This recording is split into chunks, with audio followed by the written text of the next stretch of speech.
Number 10. Tales from the Dark Multiverse Batman Hush. I actually really love this story, but it's also kinda out there, especially when you consider it has its own sort of theme song and a very creepy tone. In Tales from the Dark Multiverse Hush, Bruce Wayne is the one who becomes a version of the Hush character. It would be more accurate though to say that he becomes a version of Hush and Batman if they were kinda like combined together. Here, Thomas Elliot instead becomes a rich billionaire playboy and also corrupt senator, allying himself with Talia al Ghul. He manages to make it so that Bruce was locked away in Arkham Asylum. Despite feeling slightly guilty about doing this to his childhood friend, overall Elliot is pretty okay with the way Bruce is imprisoned and treated there. However, after faking his death, Bruce Wayne manages to escape Arkham and becomes Elliot's worst nightmare. And just for a fun fact, he doesn't go by Hush in this one though, he's the Silenced. Shh. Get it? Still like Hush. Number 9. JLA the Nail. This is an Elseworld story that centers around a literal nail. The nail in question is one that punches Martha and Jonathan Kent's tire, thereby preventing them from intercepting and adopting little baby Kal-El, who would grow up to become Superman. Or at least he would have grown up to become Superman if that's what happened. In this world, instead, there is seemingly no Superman. As such, Lex Luthor is successful in making the JLA a band of outlaws. Instead of them being celebrated heroes, they're kind of considered to be somewhat criminal, despite of course their noble intentions. What I will say is at least a lot of this artwork is pretty good. Most of the limited series ends up being kinda dull, save for a few scenes and plot points. The parts that I found the most interesting were one where Selina gets therapy while sexy posing on a desk, another being a fight involving Joker with anti-grav mitts versus Batman, which takes place after Joker has successfully killed Batgirl and Robin. Batman ends up broken as a result of the Joker's actions here. We later learn that the Superman of this universe is basically a very sensitive Jimmy Olsen who is bonded with the remaining traces of Kal-El's DNA found in this crash-landed spaceship. Jimmy doesn't like it when people laugh at him. He ends up in a fight with the real Kal-El, another interesting part of the 3-issue series, who it turns out was adopted by the Amish, hence why he never became a hero, as he preferred to stay within his community. So we get an Amish Superman, and then we also get Jimmy Olsen Superman, but he's pretty much evil. Also, what is that costume he's wearing? Sorry Jimmy, I didn't mean to laugh at you. Sorry. Alright friends, before we move on to this next spot, if you are loving this list and you want even more multiversal tales, let us know that you love it by giving this video a thumbs up. And also let us know in the comments what other multiversal tales you have loved or you have thought are super weird, or that you loved and thought were weird. I mean, they don't have to be mutually exclusive. Number 8. Tales from the Dark Multiverse Wonder Woman War of the Gods. I don't even know what to really make of this multiversal story. All I can tell you is buckle in because this Dark Multiverse story is, yeah, dark. To be fair to this one shot though, I don't really even know what to make of the War of the Gods story in the main continuity, which I also found a little confusing, so it makes sense that this is where I would be as well with the Dark Multiverse version. A little confused. In this story, the Amazons of Themyscira end up in a war with the United States. When Diana is pulled into a battle with Hecate as a result of these events, where in the main continuity Hecate was defeated by Wonder Woman's lasso of truth, here she just ends up planting a seed within Diana's mind. Diana defeats her, but only temporarily. Following the death of Hippolyta, her mother, Diana is left weak, fearful, alone, and resentful, and this is when Hecate is able to take over. Unable to free her, all of Wonder Woman's friends die trying to. The only way to contain Hecate Wonder Woman is with magic, and many of her magical colleagues actually die in the attempt to do so. Hecate as such ends up chained, but of course so is Diana, unable to find the hope to escape her own internal prison. Of course, like most dark multiversal tales, we end on a pretty dark and tragic note. But that's okay, Zatanna's never gonna give up! Coming in at number 7, we have the Captain America from the Age of X event. This Captain America seemed to be mostly the same as the mainstream Marvel Universe's version, but with one clear difference. This guy hated mutants. With the Avengers serving as a team dedicated to wiping out, or at the very least capturing, all members of the X-Men and mutant kind, this version of Steve Rogers only began began seeing the error of his ways after killing Mystique and realizing she was protecting a group of innocent mutant children. Horrified at what he'd been a part of, this Captain America would kill his friend Iron Man to stop the mutant slaughter, and was overall just a really weird and twisted take on a hero that usually always fights for the underdog. Coming in at number 6, we have Werewolf Captain America, an incident that actually happened to the real Steve Rogers rather than an alternate dimension counterpart. While investigating the disappearance of astronaut John Jameson alongside a slate of attacks that appeared to have been committed by a werewolf, Captain America was attacked by a mind-controlled Wolverine and knocked unconscious. Cap then found himself injected with a wolf serum by the villain Nightshade and transformed into a much furrier variant of his usual self. Unfortunately for Nightshade, Cap's leadership qualities didn't decrease in wolf form, and he quickly organized a rebellion amongst the other werewolves, overthrowing their master and finally finding a serum that could change them all back into human form. Coming in at number 5, we have the infamous Iron Cap. In the alternate universe of the Bullet Points miniseries, in which various Marvel heroes have had their origin stories all switched around, Steve Rogers is unable to take the super soldier serum, but volunteers for an experimental exoskeleton to join the war effort. Encased in an iron suit that has to be connected to his heart, Steve Rogers becomes both a captain and Iron Man, using his newfound technology-based strength to push back against the forces of Hydra and help the Allied forces win this universe's version of World War II. Coming in at number 4, we have the Captain America from Earth 9997. In this dark alternate universe, the doctor that gave Steve Rogers the super soldier serum was actually a Hydra agent working for the Red Skull undercover, and Steve Rogers was actually chosen because of his blonde hair and blue eyes being an ideal manifestation of the Aryan race. While this Cap had a long career fighting against the forces that wound up creating him, the weirdest twist came after this Steve Rogers died in battle, falling to multiple bullets. This version of Captain America was revived by the being Mar-Vell and turned into a member of the Avenging Host, a league of angels that sought to help the people of Earth cross over to the other side following their deaths. I know Steve Rogers has always been a good man, but becoming a literal angel? Definitely a bit of weirdness going on there, Marvel. Coming in at number 3, we have Captain Colonies. Throughout the Marvel multiverse, each universe has their own member of the Captain Britain Corps, a multiversal group that bands together to take on threats that one universe alone couldn't handle. While this character was mainly just used as a one-off joke appearance, the implication of Captain Colonies is that in this world, the American Revolution never happened, and thus Steve Rogers' transformation into Captain America instead kept him being allied with the British colonies. The flag on his costume may have changed, but hopefully Steve Rogers keeps all of his usual heroics.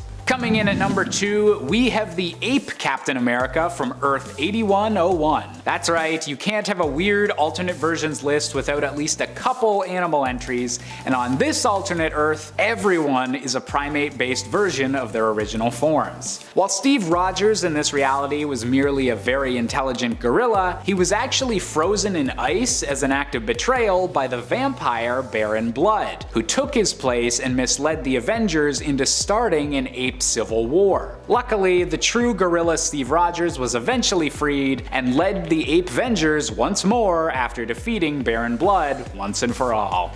And finally, coming in at our top spot, we have the ghostly Captain America of Earth 7116. During the war in Afghanistan, a young soldier named James Newman believes his troop is saved by the sudden appearance of Captain America. However, when he asks his squad mates about the incident, they all seem to believe that it was James that accomplished their rescue. In this universe, Captain America is lying comatose under the surveillance of the US government, but is somehow sending out his spirit to American war zones in need and possessing soldiers in order to keep them safe. This is definitely the weirdest power set that Steve Rogers has ever been depicted having, and it's honestly one of the odder interpretations of Captain America's status as a member of the US military. I mean, weird possessing soldier ghosts? You gotta draw the line somewhere, Marvel. Number 10, Sue Storm and Black Panther. So Black Panther was actually introduced in a Fantastic Four comic, Fantastic Four number 52, 1952 and 1966.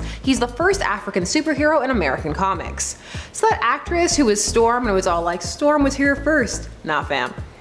Bow to the king. So when Black Panther first met Sue, the sparks flew. She was bathing in the river, which comics and media always like to pretend you can just do without, horrible parasites or fish touching you. And he sees her and is like, noise. And so he gets into the water too, and she's all, Black Panther, hey. And he's like, the invisible woman, Sue Richards. And she's all, cats don't like water. And he's like, but I'm no ordinary cat. And you are no ordinary woman.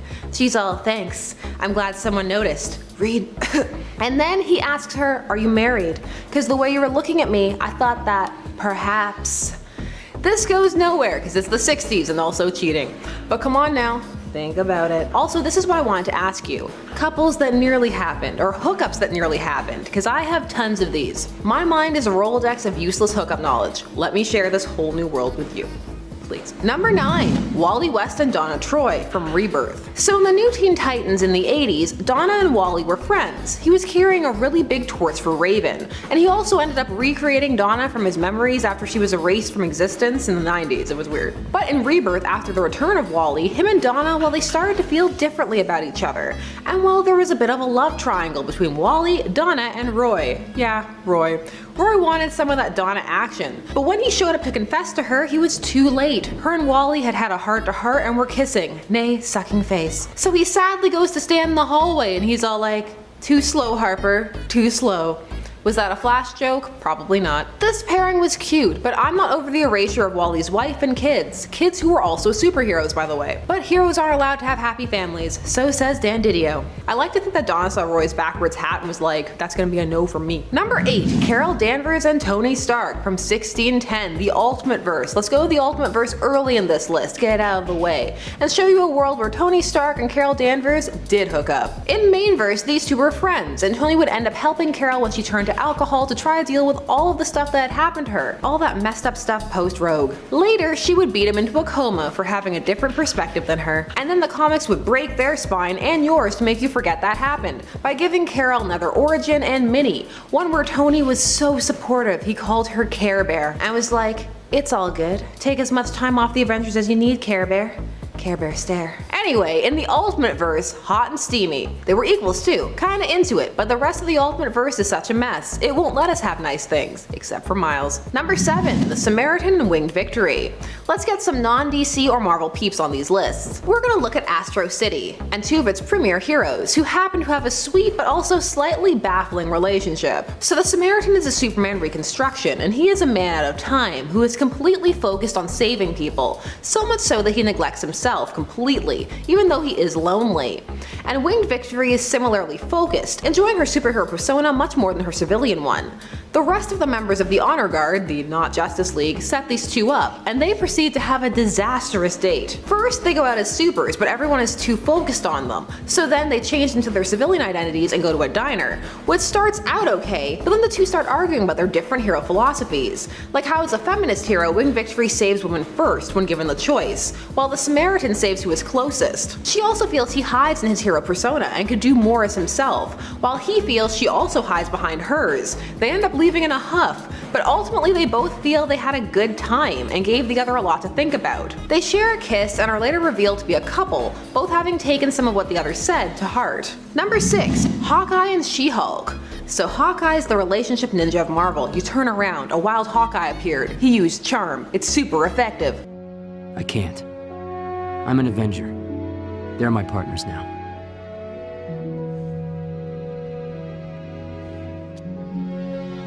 She-Hulk is also known for her relationships, so it seemed inevitable that these two should end up sharing a kiss or two. They do, but it's usually She-Hulk initiating it as either a distraction or a thanks. It's an offer, but not one that either seems to take too seriously. I would take it seriously. Kiss me, Jen. Although she does then throw him after. Is it worth it? Probably. Better than kissing Hawkeye. I'd kiss Tony, even though he has that goatee. Okay, enough. Moving on. Number 5, Hawkeye and Spider-Woman. Hawkeye is everywhere in the background like a ninja, that pairing you never knew about. But then it's like, oh yeah, Hawkeye. Unless you're a Hawkeye fan, then it's I never forgot Hawkeye. So this started kind of awkwardly. Spider-Woman was crushing on him, but he was married at the time. But when she learns he's not married, it's open season. Now's the time for Jessica Drew. The two strike up flirtation, and it's awkward and kind of cute. It even starts off with a hey. And if Into the Spider-Verse taught us anything, it's that when you use the hey, that's it, you're in. These two would hook up on a stakeout and they would get one of those steamy covers. You know, the one with the arms locked around each other, those types of deals. This would blossom into one of those banter-based couples that seemed to have a solid base. And it was an organic evolution. She saw, she liked, she waited till appropriate, she conquered. But like most things in comics, so few of these relationships last. No, Hawkeye is not Jessica Drew's baby daddy. Though that could have been cute. He could have had a not-so-secret plot twist for not doing my classic romance with Natasha family. What a mouthful. Number 4, Guy Gardner and Ice. So this was a big romance during the JLI run, that being the Justice League International. It started when Guy was injured and reverted back to his pre-brain damage personality, so it was really nice and sweet, and Ice was super into that. However, it didn't last, and he would go back to his more brash, abrasive personality, which while it may have been a hit with fans, was not that much one with Tora. And she tried to stick with him, but found herself being drawn to Superman, who had that sweet personality she had first been drawn to in Guy. And it developed into a bit of a love triangle. I wouldn't want to compete with Clark Kent for the ladies. Have you seen his forehead curl? Perfection. Still, this romance is remembered fondly as a kind of mismatched pairing that fans still wish would have worked. Could they have found a way? Maybe. Number 3, Wolverine and Domino. This is a very physical thing. These two are drawn to each other on an animalistic, passionate level. And while at times they give in to these urges, there's lots of talk of him picking up on her scent, which can vary in readers from hot to gross, please no thank you. These two work together on clandestine ops, and Domino gets Logan, both sides, the Wolverine side and the man he once was and sometimes still is. Plus, Domino is willing to do what needs to be done, which is a trait Wolverine always appreciates, because that's pretty much his creed. So these two can talk, but also break things off when they need to. Both of these two are more well known for other pairings though, like Cable and Domino and Wolverine and so many others. Number 2, Jubilee and Robin, yet another crossover couple, and we're again dealing with Tim Drake. This is from DC vs. Marvel from 1996, which would see the heroes from these universes fighting, so team-ups, and they would kind of try and match them. So Jubilee would go up against Robin. Well, they kind of fight, but also she's got a huge crush and throws herself at him hard, despite his assertions that he has a girlfriend. She would even cross universes for him and the two would share a kiss. The idea that Jubilee is a sidekick may leave some people pressed, but in 1996, was that really inaccurate? You decide, and leave triggered comments down below. These crossovers were interesting and made all the better by the fact that the writers did try to keep everybody in tone. So who won this fight? Well, Robin, but they were flirting so hard it barely constitutes a fight. He roped her up with a battering thing. Also, I love that when she crosses dimensions to see him, he's not like, oh my god, interdimensional travel. It's just like, what are you doing in Gotham? Batman trained him well. And in at number 1, Nightwing and Raven. Teen Titans Go. So for a while, Raven was completely in love with Dick Grayson, or appeared to be, but he was with Kory, aka Starfire, but that didn't stop her from making out with him a whole bunch. And she was encouraged by the fact that when she kissed him, she sensed feelings of love. He did love her, but not like that, although for a while it was hinted that he did, but with her kiss when she's in her white robes and he's in his horrible disco Nightwing suit with the high collar, and is all, oh Raven, I've waited so long. Then after it's all done is, I'm sorry, I don't know why I did that. And he didn't, there was chicanery. This would all end up resolved, and Starfire and Raven would team up in a mean-spirited joke that saw Raven making out with Dick, only for Starfire to fly into the window and be like, haha, got you, she's not in love with you anymore. Take that. Hilarious. I'm worried about Dick, even more now that he's Rick. Give me Dick back. You can snicker all you want. The more we prove that we can say his name like adults, the sooner he turns back into Dick. Coming in at number 10, we have the undead Doctor Strange from the Marvel Zombies universe. While this version of Stephen Strange was able to avoid the initial outbreak of the zombie virus that destroyed their version of Earth, he was eventually tragically bitten and converted into a member of the undead army while defending a dimensional doorway that would have allowed the zombie swarm to invade and infest other realities. The newly zombified Doctor Strange now uses this doorway to peer through the alternate worlds of the Marvel multiverse and find ideal worlds for the zombie invasion to begin anew, making this a very weird but also very dangerous interpretation of Doctor Strange. Coming in at number 9, we have the Soldier Supreme, a very odd combination of Doctor Strange and the Punisher. On an alternate Earth where vampires have killed most of the world's heroes and converted much of the normal population, one of the few vigilantes remaining is Frank Castle. Possessed by the spirit and knowledge of Dr. Stephen Strange as a last-ditch effort to save this reality, the Punisher and the Sorcerer Supreme combined into a single vampire-slaying enemy, turning the Punisher's violent tendencies into the last defense against an unstoppable vampire army. Coming in at number 8, we have the Ultimate Universe version of Doctor Strange, aka Stephen Strange Jr. In the Ultimate Marvel Universe, this version of Doctor Strange that we're introduced to is actually the son of a more traditional interpretation of the character. Following in his father's footsteps, Stephen Strange Jr. eventually becomes the Sorcerer Supreme following his dad's disappearance. But the odd part that gets him on this list is unfortunately his over-the-top and needlessly nasty death.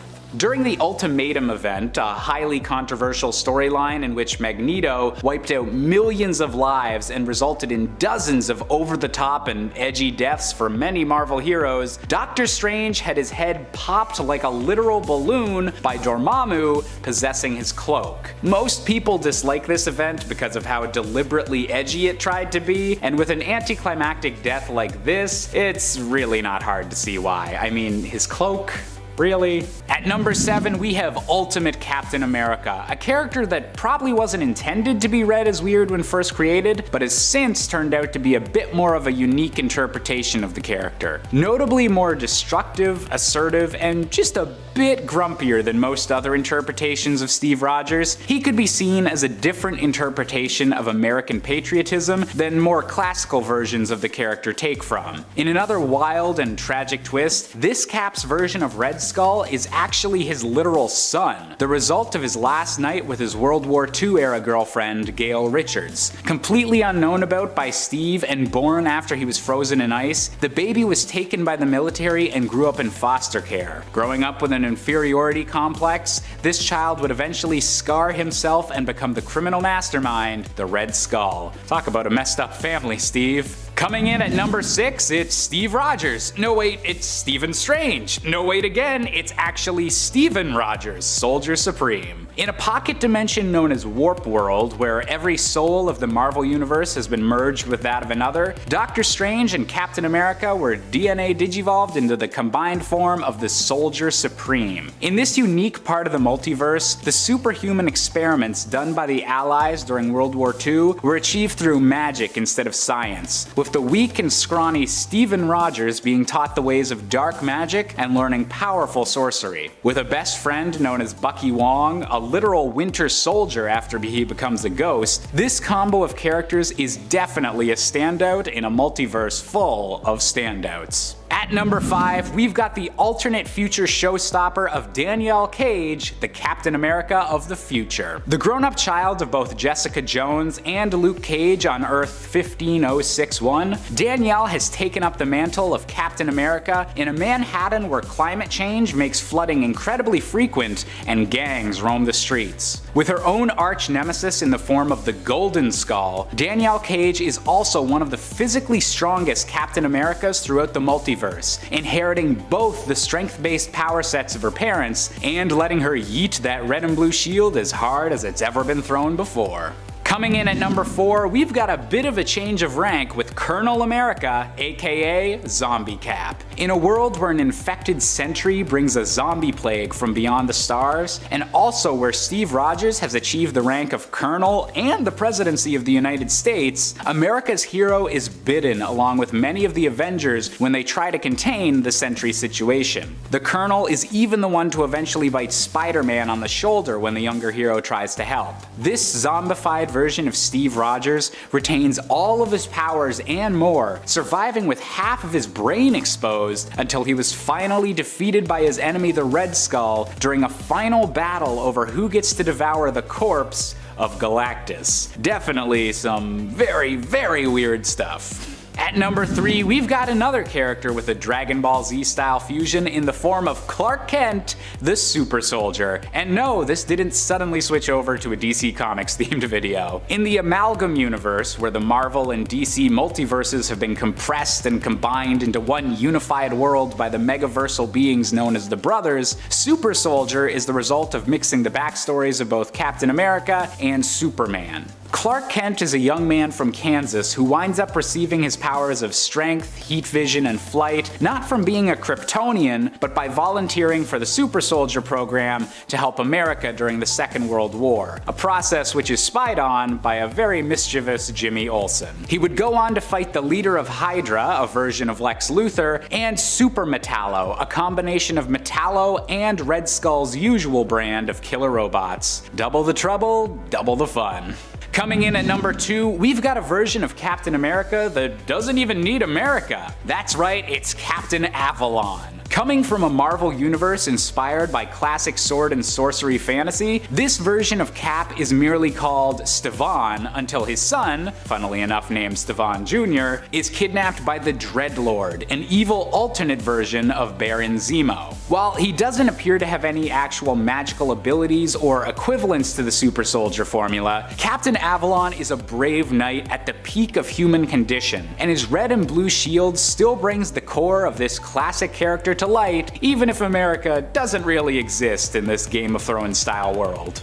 And finally, coming in at the top spot for our weirdest alternate versions of Captain America, we have a choice that's not even human. That's right, it's Captain Americat. Hailing from Earth 8311, the very same world that's home to the spectacular Spider-Ham, this version of Cap is named Steven Mouser, leads a group of superpowered animals known as the Scavengers, and in another groan-inducing animal pun, most notably led them into battle against the supervillain Moltron. While his appearances have mostly been related to side stories compared to Spider-Ham's main adventures, Captain Americat is definitely the oddest version of Steve Rogers that we've yet to see in the Marvel multiverse. Number 10, Catman and the Huntress. So Catman was given an upswing in cred when he was added to Gail Simone's Secret 6 series in 2005. He went from being a joke ripoff of Catwoman, even though he was dressed like Batman, to a character with actual pathos and motivations and backstory, and a penchant for walking the anti-hero route.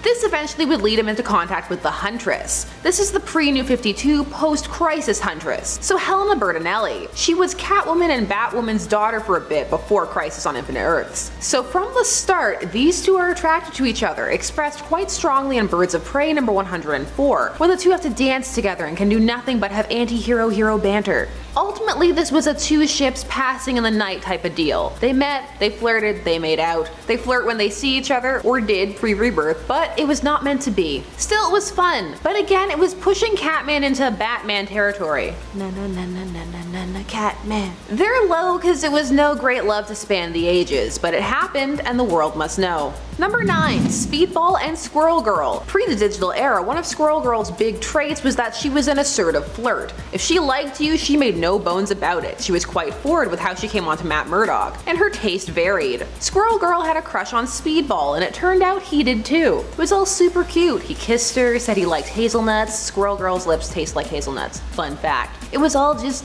adorable. She built it up a lot, but these two were not meant to be because Speedball became Penance. This is because he was part of the event which launched Civil War, the first one. He was on the team The New Warriors, who were trying to take down Nitro when he detonated and killed 612 people, including 60 kids. This, well, it changed Speedball, and he found he could only access his powers through pain. He made a suit that contained 612 spikes, 60 longer ones represent the kids, and he wears it, or wore it, while he fought crime. Even though now he can access his powers again without doing this, he still feels guilt and feels that he should feel pain. This was all too edgy and dark for Squirrel Girl, who was horrified in the changes in him. So horrified she went back in time to try to prevent him from becoming Penance. I must now point out that at this point they weren't properly dating. That's intense. Boundaries. I'm scared. He would ultimately become Speedball again, without time travel. And these two, well, it wasn't meant to be. Number 8, Elektra and the Punisher. Oh yes, this happened while they were both on Thunderbolts. It actually caused lots of jealousy for Deadpool because he was crushing on Elektra hard. The Punisher and Elektra, it makes sense on paper, sort of. They're both very intense, though this was brief and well, it ended badly. Elektra actually seemed up to trying to make a relationship work and seek compromise, and she knew that Frank wasn't over his dead family trauma, but was willing to meet him halfway. Well, he was already full on ready to kill her. He also belittles her for her affections for people in general and says it's her weakness. Yeah, it ended badly. She would have had a better time with Deadpool, to be honest. Are they a superhero couple? More like an anti-hero couple. Would we have had enough for an anti-hero couple list? Maybe, but that word doesn't trend as hard. They count. Number 7, Black Widow and Iron Man. So Black Widow is known for some of her great loves: Hawkeye, Daredevil, and more recently the Winter Soldier, but for a while she had quite the thing with Tony. Black Widow actually made her first appearance in an Iron Man story in Tales of Suspense number 52 back in 1964. Her and Tony would start off as enemies, but when she defected and ultimately became an Avenger, the two ended up having a bit of a thing, a romance. Finally, a legit couple. It was more of a physical thing, but still there were panels of pillow talk and banter and flirting. This was different from the Ultimate Verse, the 1610 universe, where her and Tony had a sex tape and he ultimately had to take her out after they got married because she was using him. No, this was 616. I supported it. Most people didn't though. Tony was not the most popular character at the time, and for many people it was more a question of who should she go back to, Hawkeye or the Daredevil during that time period. Daredevil was a huge thing. He even moved for her, but then he missed his area too much, so they broke up. Number 6, War Machine and Captain Marvel, Carol Danvers. Yep, Rhodey and Carol. There were even some people who were rooting for this in the MCU, but we knew that wasn't gonna happen. These two's relationship actually made sense. They both had military backgrounds, were both assertive leaders, they understood the demands of being a hero and could work around it. For a time, it was sweet. It showed a human side to both characters you didn't always get to see. A romance can do that if you use it effectively for maximum character development quite quickly, if you're clever about it. He was really supportive, but then Civil War II. Oh, Civil War II. Why? So Rhodey dies leading up to Civil War II. He's killed off super cheaply as a catalyst for Carol to go full Minority Report. So yeah, he pretty much got fridged, which is an equal opportunity thing, no matter what people say. If you're a supporting character, a love interest, who's a character in your own right, and then you just get killed somewhere else, fridge. The panel is so dramatic too. No. It would have had more of an impact if Civil War II had been better, if he had stayed dead, and if after he came back the two had kept on dating. But none of those things happened. Some people still miss this pairing though. When it worked, it worked. Sometimes you just want something wholesome. Number 5, Carol Danvers and Wonder Man. This was one of the bigger romances for Carol. Poor Wonder Man. Outside of comics, so many people are like, who? He vanished for quite a number of years after his first appearance because of DC. They were kicking up a stink over them having Wonder Woman and Wonder Man being too similar. But when they then introduced Power Girl after Marvel had introduced Power Man, all bets were off. So here's a picture of the two of them making out. She was Ms. Marvel. Fun fact, Wonder Man has the brain patterns used to make Vision, and had a thing for / with Scarlet Witch. Wonder Man and Carol makes sense, but it's a blip for most, and very much part of the let's pretend Carol was never Ms. Marvel campaign going on at Marvel. Side note, I loved her Ms. Marvel costume. Fight me. They have their most prominent thing during the Mighty Avengers. In fact, Ms. Marvel recruits him. This one would fade though, along with Wonder Man for most people. They just keep forgetting about him. But not us. Right guys? Number 4, Wally West 2 and Raven.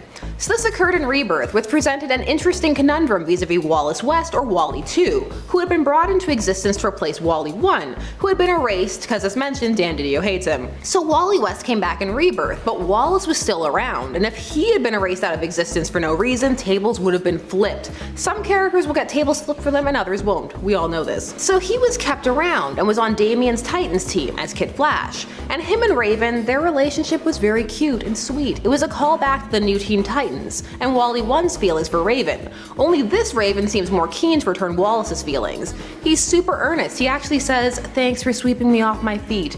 And when she does finally kiss him, she's like, "You told me I should take more risks." Aww, kawaii. Number 3, Ant-Man and Jessica Jones. We're talking about Scott Lang here. This occurs during Alias. Now when most people think of Jessica Jones, they think of her and Luke Cage. They got married, they have a daughter, their marriage was a big deal, because you don't see a lot of official interracial couples in the States' media. But early in Alias, which is Jessica Jones' first appearance, she is actually involved with Scott Lang. He really likes her, but it's not the healthiest relationship, as she's still working through a lot of her trauma, not only from the Purple Man, but from the rest of the superhero community who beat her into a coma. So she ended up cheating on him and getting pregnant, and he ended up leaving when he learned that he wasn't the father. These two were just at the wrong time. And also in Alias, her and Cage are friends, and he's the one person she can tell her darkest secret to, that there's a part of her that doesn't hate the Purple Man, even loves him even though she knows it's not real. And he doesn't judge her. That's husband material right there. Number 2, Beast and Dazzler. That's right, Hank McCoy and Dazzler. They had a mini-series team-up comic that was called Beauty and the Beast. So these two were an unlikely pairing that got together after Dazzler had been outed as a mutant, which had tanked her disco career. But Hank found her charming and lovely and vowed to stick by her side as she got back on her feet. These two would have a whirlwind romance, complete with upside-down kiss and dialogue like, "I don't know what I'm doing. One just goes along and does it." And also plenty of action and adventure and kidnapping and all the like. Pew pew. These two would break up because Dazzler realized she was using the romance as an escape from her problems rather than facing them head on. So it wasn't an equal relationship. So real talk, you know lots of why this exists is because they wanted to use this title. Beauty and the Beast. Boom-tsh. We all know it. And in at number 1, Silk and Spider-Man. This was one of those post One More Day and post Spider-Verse pairings. These two were all over each other, hot and heavy, but the reason that happens might squick you out, might. Their pheromones react together and force them to be very attracted to one another. It's a constant pull they must fight. Is this my high school fanfic? Who's been going through my files? This is, the we can't help ourselves thing. You can look at it a few ways. For me, I prefer when they can't help themselves because of figurative animal magnetism, not literal. These two would break up, and Silk is oftentimes pretty mean to Spidey cause girl power? I don't know, she gets real salty at him. She should be salty at the writers. Our pheromones match, my stank matches your stank. Some love these two though and wish they would get back together and view them as endgame. Who's your endgame for Peter? Honestly, when they were together and it worked before you knew it was pheromones, it was pretty cute. Coming in at number 10 is Kang the Conqueror. Kang is a little bit of an interesting pick for this list, as he totally can be stopped and has been multiple times. Thanks to the advanced time period he comes from though, Nathaniel Richards has an increased lifespan, making him look 40 when he's actually 7 years old. That's fine, that doesn't make him unstoppable. What makes him unstoppable is a couple of things. For starters, as most people know, Kang has a huge relationship with time. A version of this guy exists at almost all moments of the time stream, and not just one version of him, as there have been Kangs from different universes that have shown up as well. So not only can Nathaniel Richards show up at any point in the time stream in any of his numerous identities that all have their own long history, but his alternate universe versions are almost always set to make an appearance in his place. And then, on top of that, until recently, Nathaniel had the ability to transfer his consciousness to another body when he passed away. Nathaniel, Rama-Tut, Iron Lad, Kid Immortus, Scarlet Centurion, Immortus himself, Mr. Griffin, He Who Remains, whatever you want to call him, Kang the Conqueror is pretty much unstoppable. Number 9, Galactus. The being formerly known as Galen of the planet Ta lived before the modern cosmos in the previous cosmos. Galen gestated with the sentience of the universe for billions of years, transforming into the devourer of worlds, finding sustenance by ingesting entire planets, preferably those with living sentient beings that have much more energy for him to harness. Now when Galactus destroys and consumes a planet, he is sort of bringing balance to the universe, kind of like how life is given and taken away every day on Earth, which makes him an essential part of the universe. He's known for the destruction of the Skrull Empire and has attempted to devour the Earth so many freaking times, and I guess other planets for that matter too, or whatever. Galactus is also famous for his heralds such as Silver Surfer and the Cosmic Ghost Rider, and so many others, and while they are all powerful beings themselves, usually even before they gain the herald power boost, they don't hold a candle to Galactus himself. His only caveat is that Galactus's power depends on his planet's consumption, so a weakened Galactus has been taken out before, but if he eats like 4 or more planets or something, he's been able to defeat multiple multiple mad celestials all by himself. He's powered by food, and I think pretty much all of us can understand that. Coming in at number 8,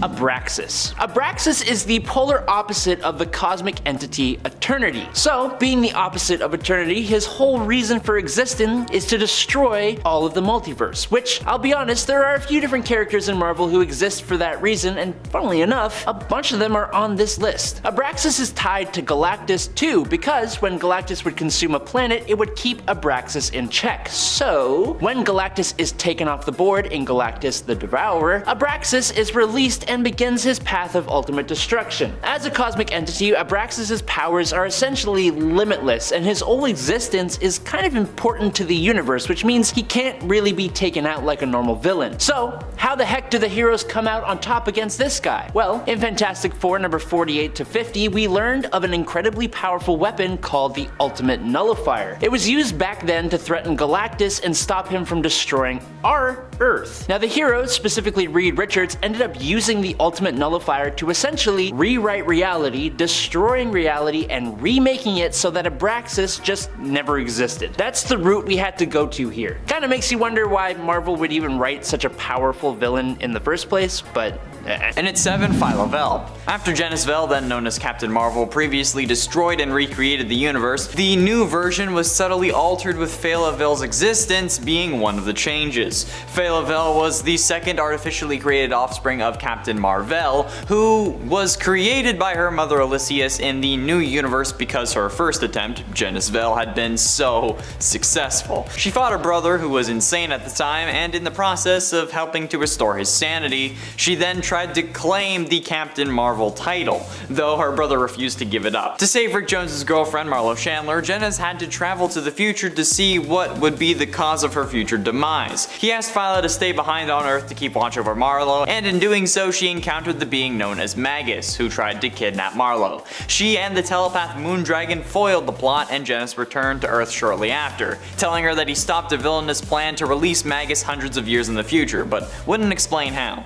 But like, bro, I just fought him, couldn't you have done that a little sooner? And at 6, AI Avengers. This android-based Captain Marvel was one of the many robotic versions of the Avengers created by Raz Maltra, which were in turn inspired by Egghead and his AI Avengers. They were dispatched to fight off the Hulk and the forces of Hydra at the Mount, but were ultimately destroyed. But I mean, like, come on. An AI version of Captain Marvel is pretty weird, but honestly, based on what I talk about on Top 10 Gaming, it's par for the course for me. Halfway through into number 5, Genis-Vell. After a falling out with Captain America, Rick Jones found himself mentally drawn to a pair of extraterrestrial golden bracelets, the Nega Bands. Donning the bands, Rick slammed his wrists together with all of his might, and his atoms traded places with those of the exiled Kree Captain Mar-Vell. Joined together, Rick and Captain Marvel lived a shared existence. During the epic Kree-Skrull War, Rick and Captain Marvel became pawns of the Kree Supreme Intelligence, who unleashed the untapped psionic potential of Rick's mind, the Destiny Force, to put an end to the war.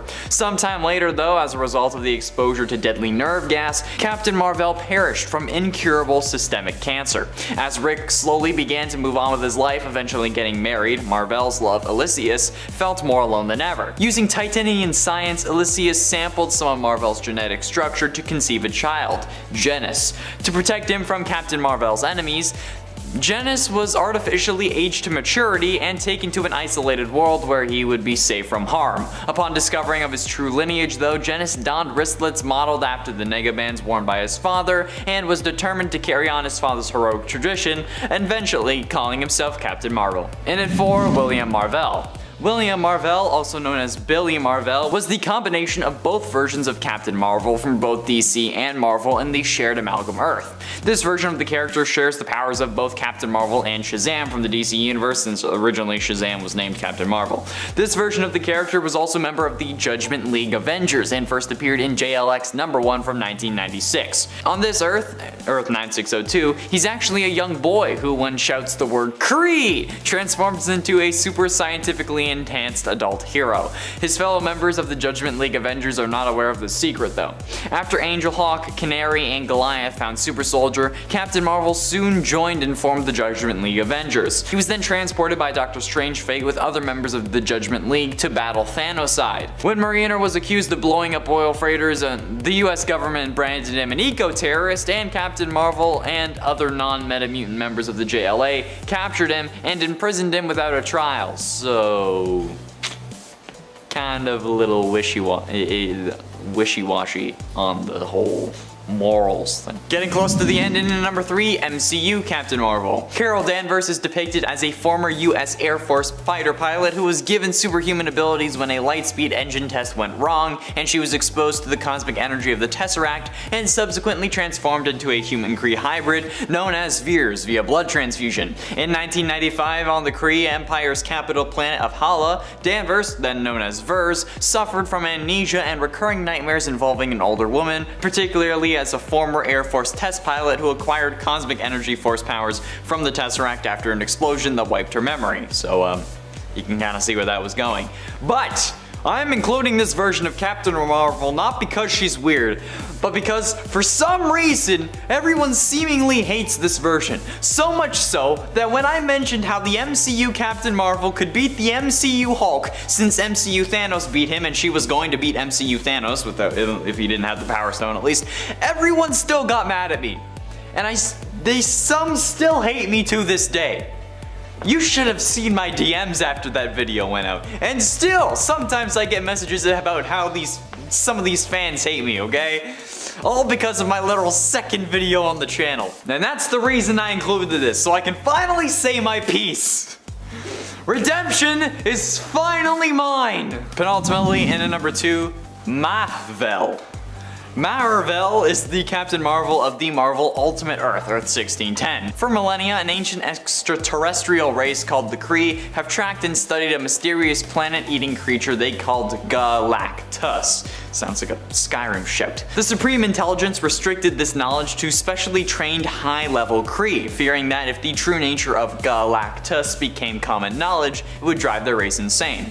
Several years before Galactus was due to arrive in the Sol system, the Kree staged a covert observation mission on Earth, and Plus Commander Mar-Vell underwent massive nanosurgery to appear human, going undercover as physicist Dr. Philip Lawson to investigate the human race. Growing fond of humans, Vell joined S.H.I.E.L.D.'s ACES program to speed up humanity's progress of the stars, helping to develop a zero-point energy source for manned spaceflight. On the day that the ACES-01 test article was going to be launched, the base was attacked by a Kree killform with orders for Vell to aid humanities no further. Refusing, Vell just obliterated the killform, but the effort left him powerless and he was captured by S.H.I.E.L.D. After questioning by General Nick Fury and Captain Carol Danvers, Vell briefed them, the Fantastic Four, Iron Man, and Thor regarding the existence of Galactus and, you know, kind of updated them on the whole situation. Finally, in at number 1, Actor Marvel. The man who would one day be known as the Captain was an ordinary but slightly stupid human from Brooklyn. He spent his life frequenting bars and getting into fights. As a child, his alcoholic mother hung his teddy bear from a noose, so yeah, that would kind of mess you up. However, after gaining his powers and joining the anti-traitor group known as Next Wave, the Captain would want to change his name. While looking into using the name of Captain Marvel, he actually found out about someone totally different from the Captain Marvel of Earth 616 that we know. Instead, he learned about an adult film star who was using that name. Yes, you heard me right.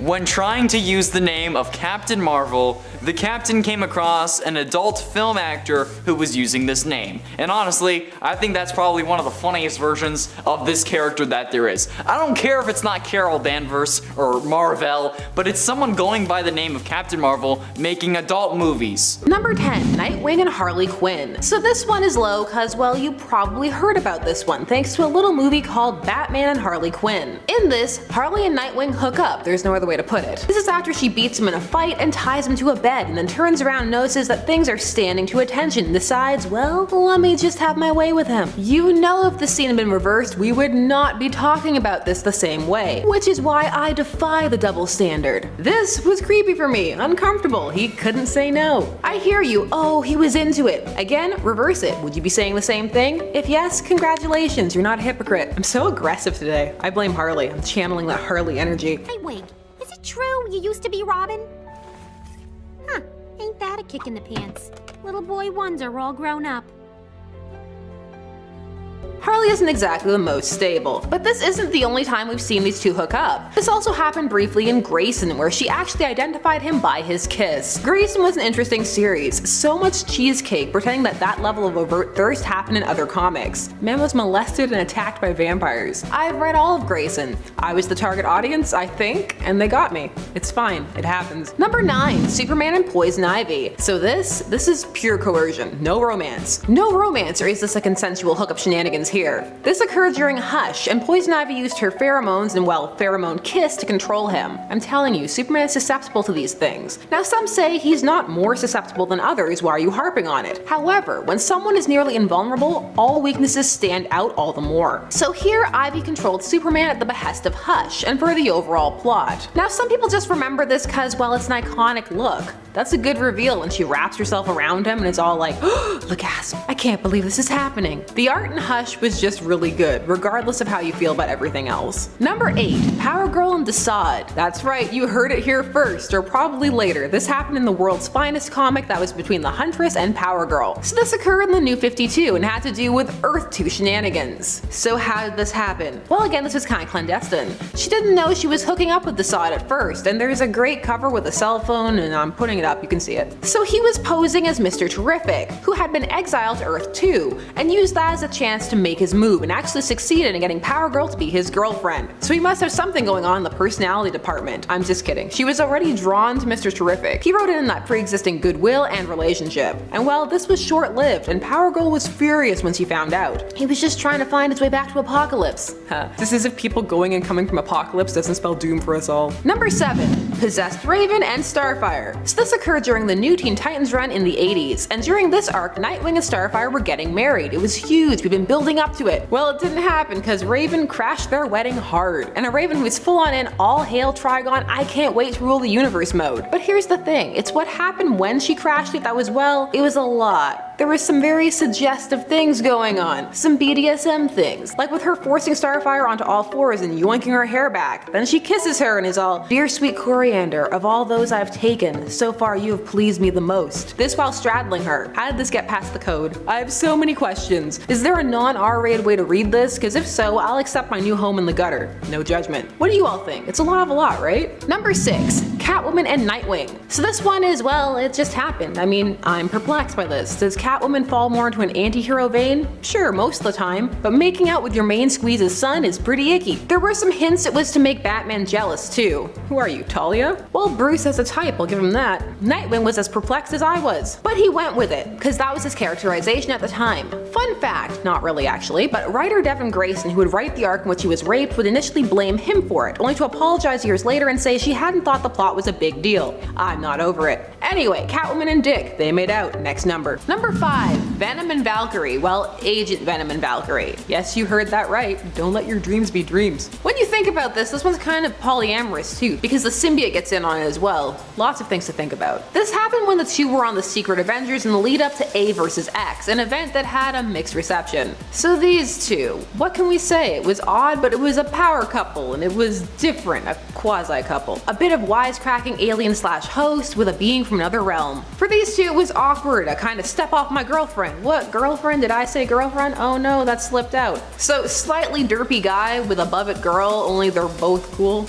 This obviously didn't last, but it was a fun blip. Number 4, Star-Lord and Kitty Pryde. This was a big one. They even had a comic together, one of those team-up romances, so you know it was serious. This occurred post Guardians of the Galaxy in the MCU, which saw a complete revamping of Star-Lord's character in the comics, rendering him far more in line with the MCU edition. Star-Lord even proposed to her, but Kitty is a strong, independent woman who don't need no man. She already had to break off a serious thing with Colossus ages ago, but well, she's back with him, since breaking up with Star-Lord. Also, she was Star-Lord for a bit, taking on his persona persona. At the start of this, it was a long-distance relationship, but eventually turned into Kitty going to be with him in space. This was one that the writers really enjoyed doing, and you can tell. However, it would have meant a permanent shift for one of the characters, either Kitty in space or Peter on Earth, and well, that wasn't gonna happen long term. So these two didn't make it. Plus, sometimes fans get up in arms when new couples go up against a classic like Kitty and Colossus. Number 3. Rogue and Magneto. That's right, Rogue and the Master of Magnetism himself. Now their big romance happens outside of the main 616 timeline, but there were hints of it there. It specifically started in Uncanny X-Men number 274 when they're both trapped in the Savage Land. Trapped in the Savage Land for the X-Men is like being trapped in a cave for everybody else.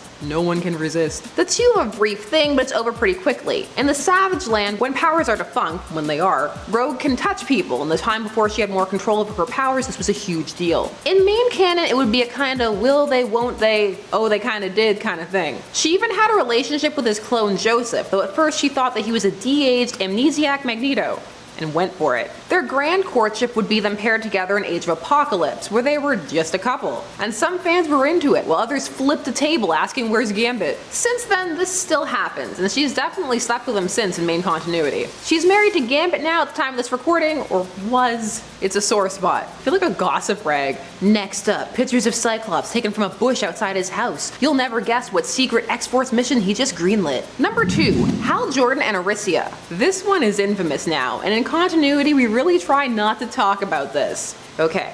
Hal Jordan and Arisia. Very early in Hal Jordan's continuity, there was a bit of a no alien chicks thing, so he wasn't paired too much with the rest of the Corps. Not to mention the Corps took a while to coalesce. It used to just be Hal chilling in space being sent from place to place by the Guardians. Once there was a Corps, one of the members was Arisia, a character who was clearly on the younger side who had a crush on Hal, and at first it was well handled. Hal knew about it but would always let her down easy and let her know that she was more like a sister to him, even frequently calling her little sister. Until eventually he had to put her down hard when she showed up in Green Lantern 204 in a new revealing costume to entice him. He finally told her, look, no, you're half my age, you have to stop flirting with me. Well, one day, the same writer who brought us Colossus and barely legal Kitty Pryde decided that Hal and Arisia were going to be trapped in a cave. And suddenly, Arisia is older. She used her power ring to will her body to be older. In the comic it will claim that this also went for her mind, but I say to that, sure Jan. She was 14 by the way. So yeah. And well, all of a sudden, all of his rationale went out the window. Woman body, cave, making out. They would fully get together after this, and there's one issue where Guy Gardner spikes their drinks so that they can get together. This whole plot. Later, a new writer, Peter David, well, a couple of writers later, would just have her break it off with him. And so it was never mentioned again, except by people like me. I refuse to let this hot mess go. It must live on and the world must know. And what could beat that? Number 1. The Scarlet Witch and Quicksilver. That's right. Twin siblings, twincest, from the 1610 Ultimate Verse. And yes, they knew they were siblings. And yes, people in that universe will judge Cap for not getting it. What a stick in the mud. So why did this happen? Well, the Ultimate Verse was edgy and extreme, pushing boundaries, many of which nobody was asking to be pushed. Now, fans did not react well to this, but the writers kept pushing it, adding more backstory when it was at first more subtle, like them sleeping together and Wolverine, who is potentially thought to be their father for a bit, watching them from the bushes. So why was all this happening? Well, mostly it was build up to kill off Wanda so that people in universe would care, and it could be part of the motivation for launching Ultimatum, an event so awful and edgy that it is said to have been the death knell for the entire Ultimate Universe. That's why Ultimates 3, Ultimatum, the whole thing. No, bad Marvel. Bad. Kicking off the list at number 10, Anthony the Vampire. Making his first appearance in Ultimate Avengers issue 14, Anthony was the greatest vampire hunter who ever walked this earth. He trained Daredevil, Blade, and Edward Cullen. Okay, the last one I lied about, but still, you get it. When he meets up with Blade later on, he has a new look. He was eventually bitten by a vampire, so he became their leader as well. The coolest part about Anthony is that he uses a Mark 1 Iron Man suit to get around during the day, so the sun doesn't, evaporate him or whatever. He captured and turned Smart Hulk into a bloodsucker, but his armor was stolen and used by Stick to fight back. Another Tony, another suit. Imagine you're in trouble and this guy rolls up on you. What a surprise that would be. Issue 16 of Ultimate Avengers opens with a great Twilight parody, but this is also the last time we see this Iron Man take flight. And that's because Hulk punched his head off, and usually when he does that, you don't come back, vampire or not. Number 9.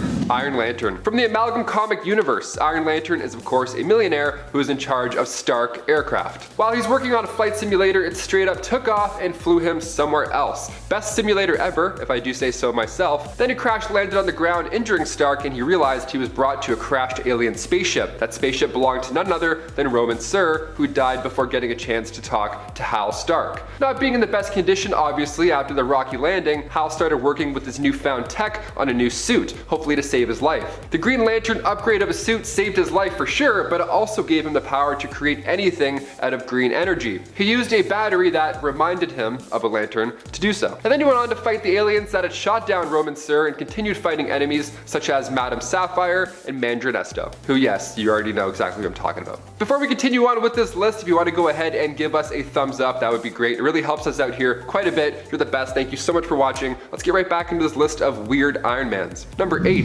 Lord Iron. Coming from Marvel 1602, Lord Iron was amongst the other heroes who rose to fame, but a little bit back in time. See, Captain America was literally shot back in time, so the Age of Heroes has to begin there. And in turn, we get some fun versions of our Avengers. Anthony Stark was taken and held captive in the Holy Land during the English and Spanish War, a little different than the cave that he ended up with in our time. He was forced to make weapons still for them for weeks, mirroring Tony's origin in a fun, older way. David Banner was torturing him this time around though, so Anthony makes his own suit powered by lightning bottles, okay? Now it doesn't matter which timeline Tony ends up in, he's destined to be Iron Man one way or another. Coming in at number 7, we have the powerless Dr. Stephen Strange. In issue number 40 of the first volume of Marvel's original What If comics, we got to see an alternate reality where Baron Mordo wound up becoming the Sorcerer Supreme. And while most of the story would focus on Mordo's misadventures in the role, Dr. Strange's role in it is definitely unique to say the least. When Stephen Strange showed up on the Ancient One's doorstep, wondering if there was any possibility the mystic arts could heal his hands, the Ancient One simply taught him some anxiety-decreasing meditation, and then sent him on his way, making Strange believe that it was all some sort of yoga retreat.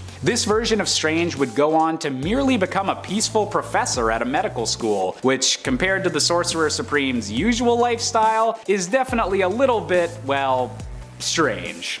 Coming in at number 6, we have Strange Supreme from the first season of the Disney Plus show, What If? In an alternate timeline where instead of losing his hands in a car accident, Stephen Strange instead has to endure the loss of the love of his life, Dr. Christine Palmer. Desperate to bring her back, Strange trains in the mystic arts, but finds himself drawn to much darker powers as he realizes that Christine's death is a fixed point in this timeline, and it would take an incredible amount of magical power to undo it. Turning to the dark side and becoming Strange Supreme, Strange absorbs centuries worth of magical beings before finally absorbing even his own better self. Tragically, even when he does have enough power to save Christine, she is disgusted at the monster he's become to save her, leaving him alone as the entire universe collapses around him.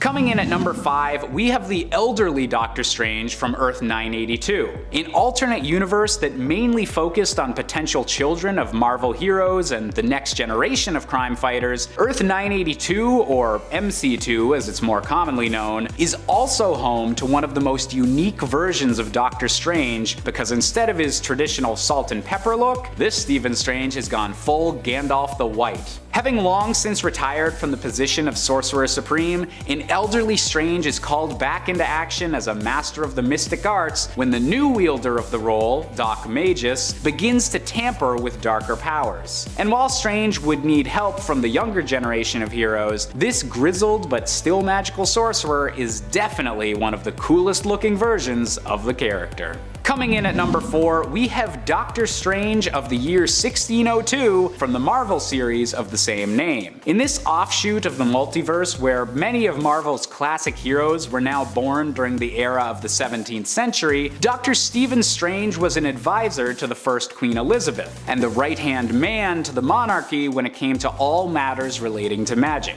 This old-timey take on the character would be weird enough on its own, but gets extra bizarre when you consider that this version of Strange was eventually executed by the monarchy for treason, but continued to give guidance to this Earth's heroes as a ghost from the afterlife. Talk about not retiring when your time is up, am I right?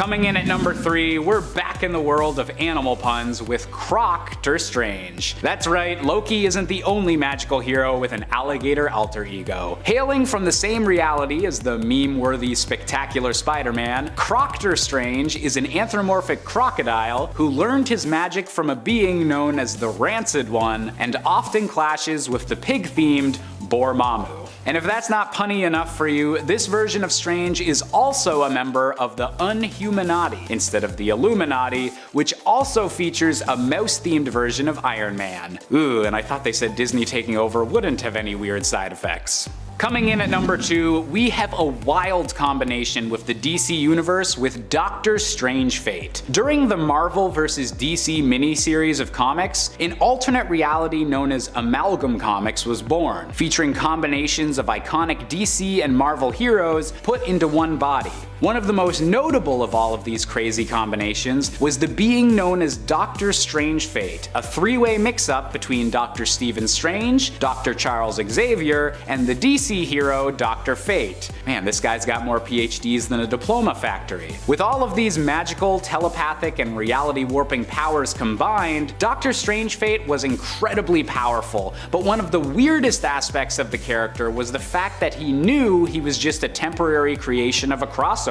event, and thus spent much of his time attempting to find a way to keep his reality ongoing. How very meta of you, Doctor Strange Fate. And finally, coming in at our top spot is the only Doctor Strange variant with feathers. We have Ductor Strange. Hailing from the same weird world as Howard the Duck, aka Earth 791,021, you might be wondering why a duck-themed version of Doctor Strange is labeled as weirder than a crocodile-themed one. And that is because this Ductor Strange is also a drunk. Studying under the ancient wino, this Strange's version of communicating with spirits is literally drinking spirits, although he does still possess enough magical energy to be able to transport himself and various other duck-themed heroes to different dimensions, including the mainstream Marvel universe. Just maybe lay off the booze a little bit. I'm not sure how well birds can handle their liquor. Number 10, Sue Storm and Doctor Doom. We're gonna start off with one you may be more familiar with, and that's Doom using his God Emperor powers to create a patchwork world of the colliding multiverse. This world was called Battle World, and in this world he met a version of Sue who fell in love with him and started a family with him. They had 2 children who they named Franklin and Valeria. So basically he was like, F you Reed, I've got your life.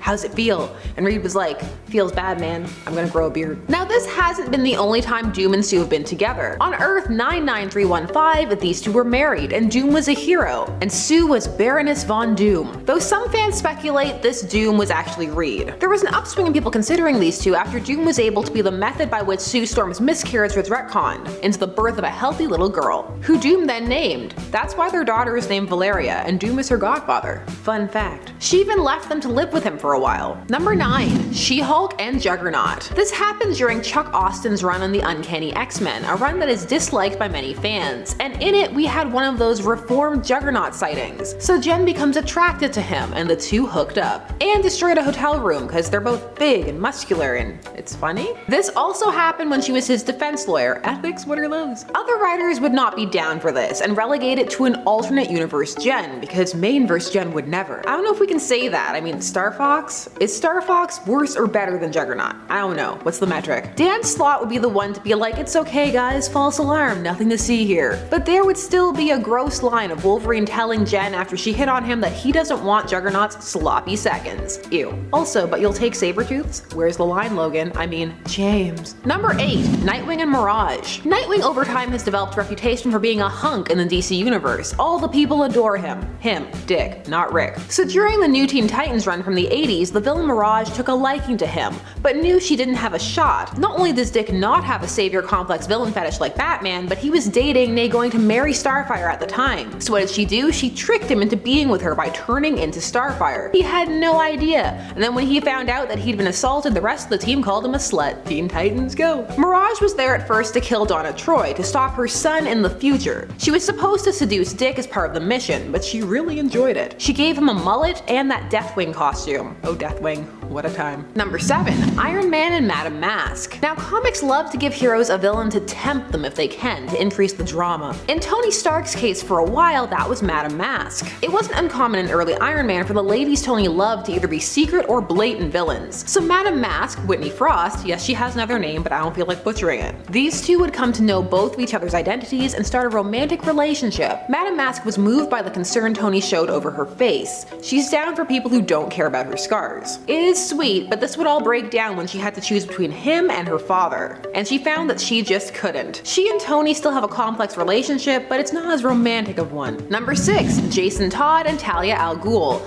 Let's squick you out. Now at the time this happened, Jason was not a superhero, but he would be if you count Red Hood like that. And he was Robin before, so haha, take that, it counts. So initially, after Jason was resurrected officially, after the fake out Hush resurrection that would then turn out to be real, complicated yes, Jason would have a backstory of being taken from the streets by Ra's, who was training him to use against Batman, but he was a bit more of a brain-dead husk than who he used to be. Then Talia took pity on him and put him in the Lazarus pit. She was treating him as a mother figure would. She took him under her wing and trained him, but she would then tell him about Tim Drake, the third Robin, to get him all riled up, and also tell him how Batman had at that time taken out her father, and that she needed him to punish him for her. Then she had sex with him.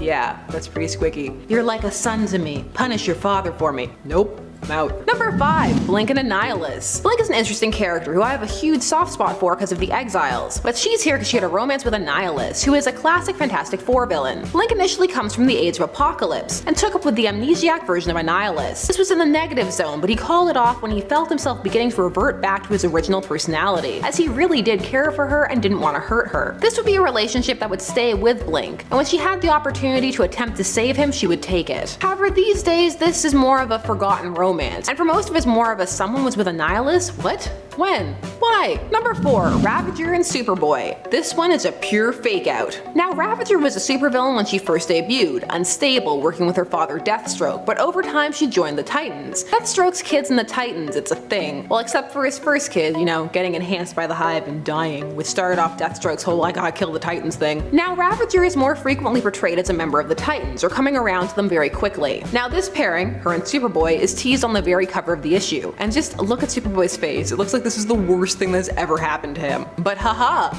this Ravager was a fake. This wasn't the real Ravager, which I'm fine with. Ravager and Superboy, well, Connor, Superboy, there is more than one now. It's all more confusing than it needed to be thanks to them hyper-aging John Kent, Clark and Lois' son. Take that, Lady of Kleenex mentality. Still, this was a thing. They kissed. It counts. Ha! Number 3, Storm and Dracula. Dracula was super into Storm, wanted her to be his queen vampire. Vampire queen.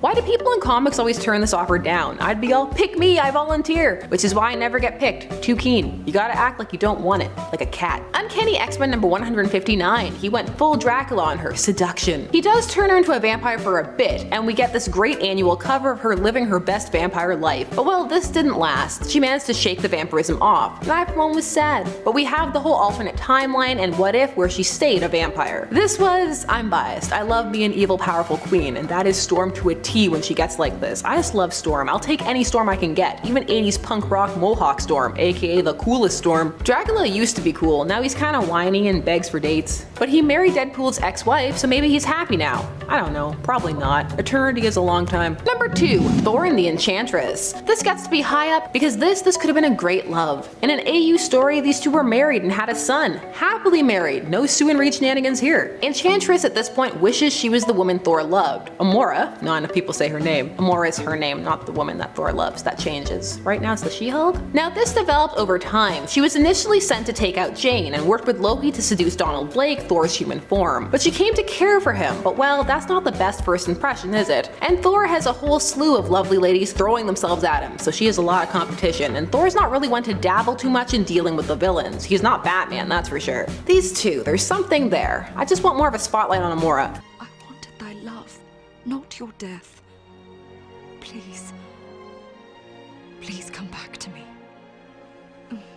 And And number 1, Dr. Doom and Storm. Oh yes, Dr. Doom is at it again. He's trying to find that Baroness Von Doom. Will no one help him warm his drafty castle and listen to him lament about the death of his mom? Someone stay with Doom. Uncanny X-Men number 145. This issue sees the two of them having a candlelit dinner together, and even though it's part of a Doom plot, he finds himself drawn to her, particularly her confidence and lack of fear around him. The way she acts as though they're just equals, and he's super into it. And she seems to like him. She's like, Doom is a fascinating man. And he's like, she's drawn to me like a lioness to a lion, like a queen to a king. Wow, calm it down. Down, boy. He ultimately goes through with his plan with Arcade, but not before saying he finds her enchanting, but then ruining it by adding child to that. Just why, Doom? Go back to like a lioness to a lion. Coming in at number 10, we have the Captain America of the Revolutionary War, Steven Rogers. Now, this version of the character is a bit arguable of whether they're canon or not, as they were initially introduced as an ancestor of the regular Marvel Universe's Steve Rogers, but since then have been treated as an alternate universe story. Fighting on the side of the Americans during the American Revolution, this Captain America had no superpowers of his own, but was just an experienced soldier with a shield fighting against an early incarnation of the Hellfire Club. In an oddly tragic twist, however, Steven Rogers wound up dying in one of the last battles of the Revolutionary War when he was randomly struck by a stray cannonball. Not exactly the most heroic end for a Captain America, but hey, they can't all be as epic as Endgame. Coming in at number 9, we have John Walker, specifically the version seen in the Disney Plus show, The Falcon and the Winter Soldier. Following Sam Wilson's rejection of taking on the role of Captain America and wielding the shield following the retirement of Steve Rogers, the American government attempts to turn combat veteran John Walker into the next generation Captain America. Unfortunately, John has a whole host of undiagnosed mental issues and feelings of inadequacy, and following the death of his partner Battlestar, he violently kills a civilian while being videotaped by the whole world. And although John had seemingly calmed down enough to be on the good guys team for the season finale, it looks like his future in the MCU might just be as a Dark Avenger, something very different than what Steve Rogers originally stood for. Coming in at number 8, we have Roberta Mendez, the Captain America of the year 2099. In a possible alternate future for the Marvel Universe, Roberta was the wife of an operative for Alchemax, a giant corporation with way too much control of future civilization. Roberta was forcefully injected with the super soldier serum by her husband without her knowledge, giving her all of the abilities of Captain America, but also fracturing her mind so that she would have no memory of her own exploits as a superhero. Wielding an energy shield and wings instead of the vibranium weapons of her predecessor, this new Captain America initially fought solely for Alchemax's Avengers team, but soon began to utilize her heroics for the good of everyone and not just for a giant corporation.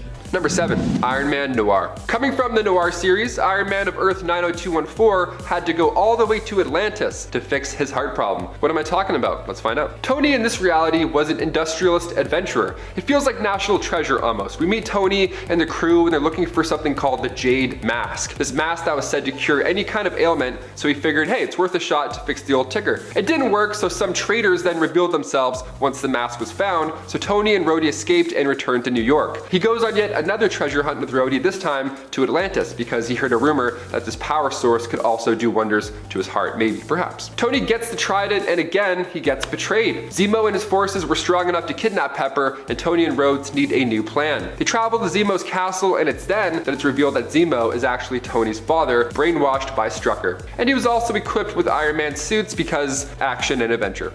As far as Noir storylines go, Iron Man isn't my favorite, but the whole Nathan Drake vibe that Tony has is still quite fun. And also, Atlantis. It's kind of weird. Dive in. Number 6, Earth X. Also known as Earth 9997, this version of Iron Man hit the pages back in Earth X issue 0. This time around, the human race is at risk due to the release of Terrigen mists. So Tony decides, you know what, I'm just gonna isolate myself, not being sure how the mist would react, which is a fair point. So in turn, he would wear his armor all the time, then eventually he made an Iron Manor in New York. Super cautious, you know, with today's stuff going on, you can't really blame him. He went even further when he decided it was best to create his own team, the Iron Avengers. guy was super paranoid. So eventually Galactus did come along, so Tony used his Iron Manner and distracted the Celestials beforehand. Now during this, Tony lost his life. Some wreckage impaled him, and for the first time in a while, Tony was able to breathe open air. How, you ask? Well, he died, and his soul immediately went to the realm of the dead, and that's when Captain Marvel's soul recruited him for an army set to take on Death. Which is, first of all, nuts, because even after you die in Marvel Comics, you can't just chill out in heaven. You have to like go fight another war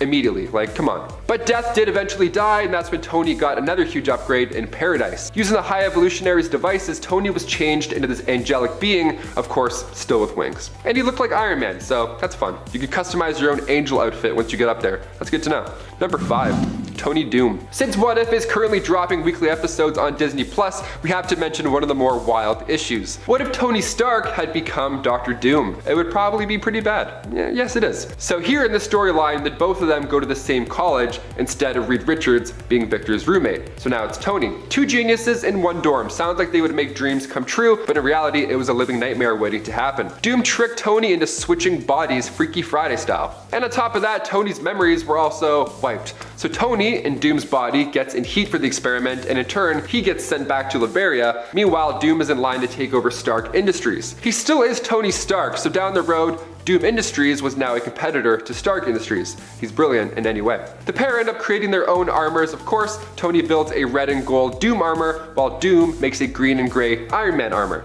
I'll give you a second to absorb that. There we go. It's a fun little swap with good action, but it's a little bit too confusing of a Freaky Friday type plot. But it's worth a shot. Go give it a try. Number 4.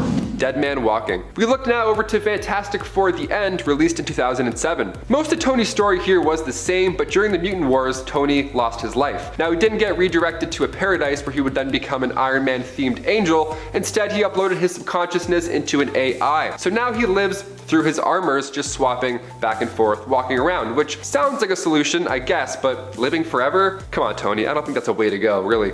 Number 3. Steel Corpse. Tony and his suit have always been so close. It's had its back many times, sometimes even acting for itself and making a judgment call. Like in Iron Man 3, it literally woke Tony up from a nightmare aggressively. We love that future tech. But in the Age of X storyline, the suit literally has his back as Tony and the suit begin to merge. Ugh, I'm itchy just reading this. This started right after a virus began taking its toll on Tony. He was rapidly declining health-wise, so we chose a more fitting name, Steel Corpse, to be kind of funny, but also he looks like a corpse, so he's like, nah, I'm just gonna admit it. He, alongside other much healthier Avengers, were tasked to take down mutants, but when the gang got there, they of course opted to save them instead. Superhero twist of logic, we love it. Only Tony's advanced suit wasn't exactly on board with his new plan, and it started to act out by itself. It still wanted to save the day, although this was not the right way to do it. Captain America had no choice but to end the life of Steel Corpse in order to save the mutants. Number 2.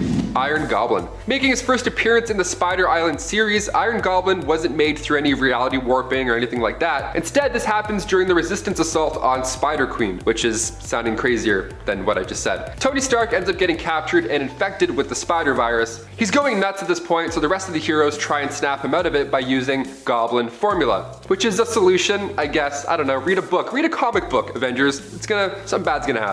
So we went from being a spider monster to Iron Goblin. Pretty crazy 24 hours for Tony. Tony was still Tony after this point though, despite the evil green look on his face. Like he even said Norman stole his armor before, so he was just evening it out. Haha, he's funny. He's still Tony, nice. But as time went by, every minute that passed, that formula started to in fact change Tony. Like for example, he was flying around on the glider, although he can fly with his suit. It's not looking good. He knew he was going insane, so he sacrificed himself when the Queen's army attacked. Still a hero nonetheless, although he's mean and green and throwing pumpkin bombs. And finally, number 1, Iron Hammer. Coming from Warp World, Iron Hammer, aka Stark Odinson, first came to life in issue 3 of Infinity Wars. So when Gamora had the Infinity Stones, she trapped everybody's soul in the Soul Gem and then folded the universe in half, which resulted in all of our heroes merging together. Pretty fun. So rightfully referred to as Warp World, we soon get to meet Soldier Supreme, Ghost Panther, Weapon Hex, and Iron Hammer. Stark Odinson in this pocket universe is the son, of course, of Howard Odin, chieftain of Asgard. He has the Iron Hammer armor, and of course he has a massive literal hammer of the gods to get the message across. Being a combination of both, he can face powerful villains like Stain Odinson, who is a blend of Loki and Obadiah Stane, and even Madam Hell, one of the coolest looking versions definitely, and also one of the more powerful. A great note to end on. Number 10, Lord Logan. With What If crushing it on Disney Plus currently, we have to take a look at this insane version of Logan from What If Volume 2, Issue 24. What if Wolverine was Lord of the Vampires? I'm still Team Edward, I don't care. The main difference is, of course, that Wolverine has a lust for blood this time around. Other than that, his characteristics don't change too much. His healing factor prevents him from turning, so he takes it upon himself to sink his own teeth into Dracula. Guy's a badass, go for Big D himself. One of the craziest parts here is when Wolverine quickly turns into a werewolf, he tells Dracula he's a quick learner, and now we have a new Dracula, Lord Logan. With Dracula's blood in him now, he loses any sense of humanity, and he's even more aggressive after than Dracula was. He turns over the New Mutants, he turns over the Hellfire Club, the Freedom Force, the Morlocks, everybody is getting bit. Doctor Strange was able to cast a spell to keep the undead out of his sanctum, but Vampire Juggernaut figured out a way and subsequently broke his body in one punch before becoming a snack himself. It's a pretty epic time. It's like a bat versus a wolf for a bit. It's great, go check it out. Number 9, Rancor. Making her first appearance in Guardians of the Galaxy issue 8 back in the early 90s, Rancor was born in the alternate reality of Earth 691 in the 30th century future of the Guardians. She was a 5th generation descendant of Wolverine, and she wasn't very heroic to say the least. She rules over a colony, and apparently every descendant of the Wolverine family line followed the same dark path. On her 16th birthday, Rancor clawed her father's beating heart out of his chest, and then of course she became the next ruler, and her first plan of attack was to enslave the entire human population. Happy birthday. Do you want a car? No, I want all the humans in the world. Thank you, gimme. After the Guardians defeated her and destroyed her planet, she stole one of Wolverine's claws from the Shi'ar Museum and headed out for Earth. Now she alongside her lieutenants were captured and recruited by Dr. Doom, so Rancor helped Doom locate the Inhumans on the moon. She turned against Doom and was eventually rescued by the Guardians, but Doom had this pretty sweet weapon with him the whole time. But before we explain that weapon, if you want to go ahead and give us a thumbs up, those likes really do wonders for our channel. You're amazing. Thank you so much for your support. Now let's get right back to the list. Number 8, Roboclaw. James Gunn has brought the Guardians to life in such a unique and fun way, but back in those early issues, we meet a pretty terrifying version of Logan. Dr. Doom revealed that he had Wolverine's adamantium skeleton and he had killed Logan at some point in the past, and then Doom transferred his own brain into the adamantium skeleton. So now he's like kind of like a robot version. It was pretty sweet. To see Rancor fight this Terminator version of her own family is pretty mind-bending. It's very entertaining. Rancor is using that same Wolverine claw that she found at the museum as a weapon, enforcing the fact that possessing a weapon means nothing without the ability to use it.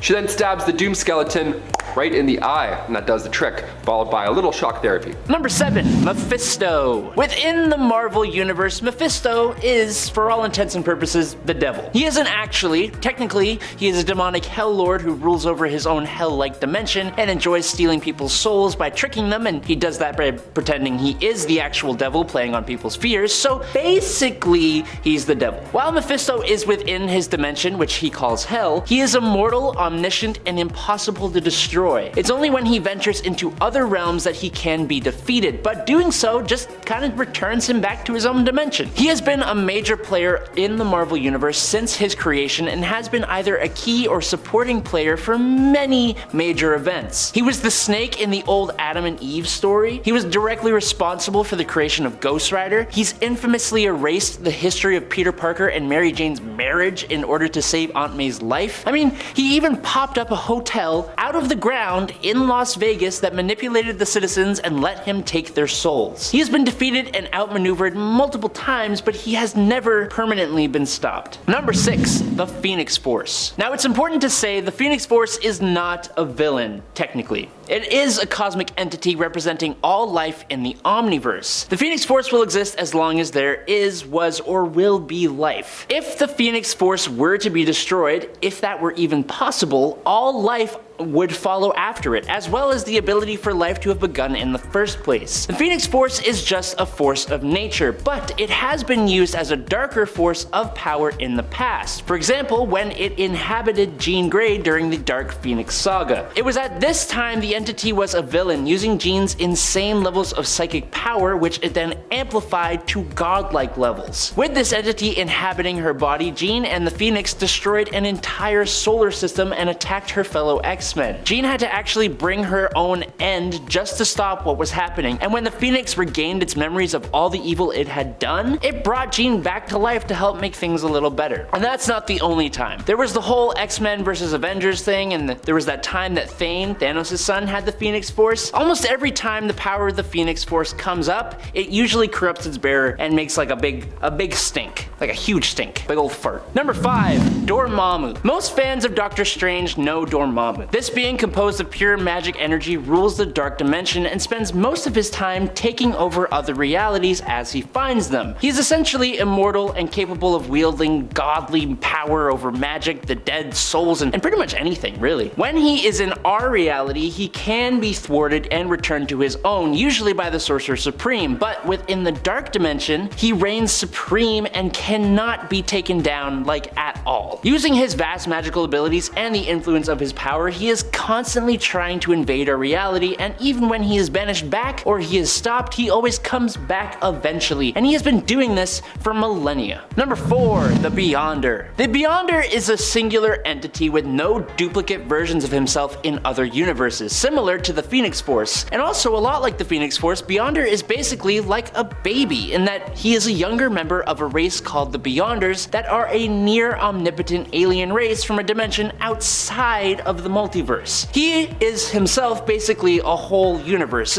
It's really hard to explain, but as he observes Earth and the Marvel Universe and the various races, he gets a little curious, and the Beyonder decides to study and analyze life and humanity, good and evil and conflict, and to that purpose, he pits Earth's mightiest heroes and villains against each other in the Secret Wars. Now, he did this by destroying an entire system of planets and creating Battleworld from the remains and from parts of Earth. So that's one level of power right there. Beyonder's powers surpass that of Eternity and the Living Tribunal, but that has been retconned recently. And he is capable of manipulating reality to his will, being able to pretty much do whatever he wants and then grant himself any power he wants. It was actually a huge treat though last year in the Defenders Beyond story when we learned that the Beyonder and his race were actually still in existence, and he was now an adult existing with the rest of the adult Beyonders outside of the multiverse and being all levels of wildly insanely powerful. There's a lot I skimmed over here to make it less confusing, but you should just go read all the Secret Wars if you want to see how crazy these beings actually are. Number 3. Cyttorak. Cyttorak, also known as the Destroyer, is an incredibly powerful extra-dimensional being who was worshipped as a god and as a demon by the primitive humans of Earth until he was banished back to the Crimson Cosmos, which is where he comes from. Now, as the Destroyer, Cyttorak's main goal is to just cause destruction and raise destructive power. Simple as that. To do this though, from the Crimson Cosmos, and also to win a wager with 8 other godlike deities like himself, he created the Crimson Gem of Cyttorak, which allows him to select a person to be his avatar, enhancing them to become the indestructible and immortal Juggernaut, which kind of gives us 2 different versions of Unstoppable all wrapped up into one package. You're welcome. Merry Christmas. That's for you. As the Juggernaut is essentially a physically unstoppable force of kinetic energy, unless you're the Hulk, I guess, then you can stop him.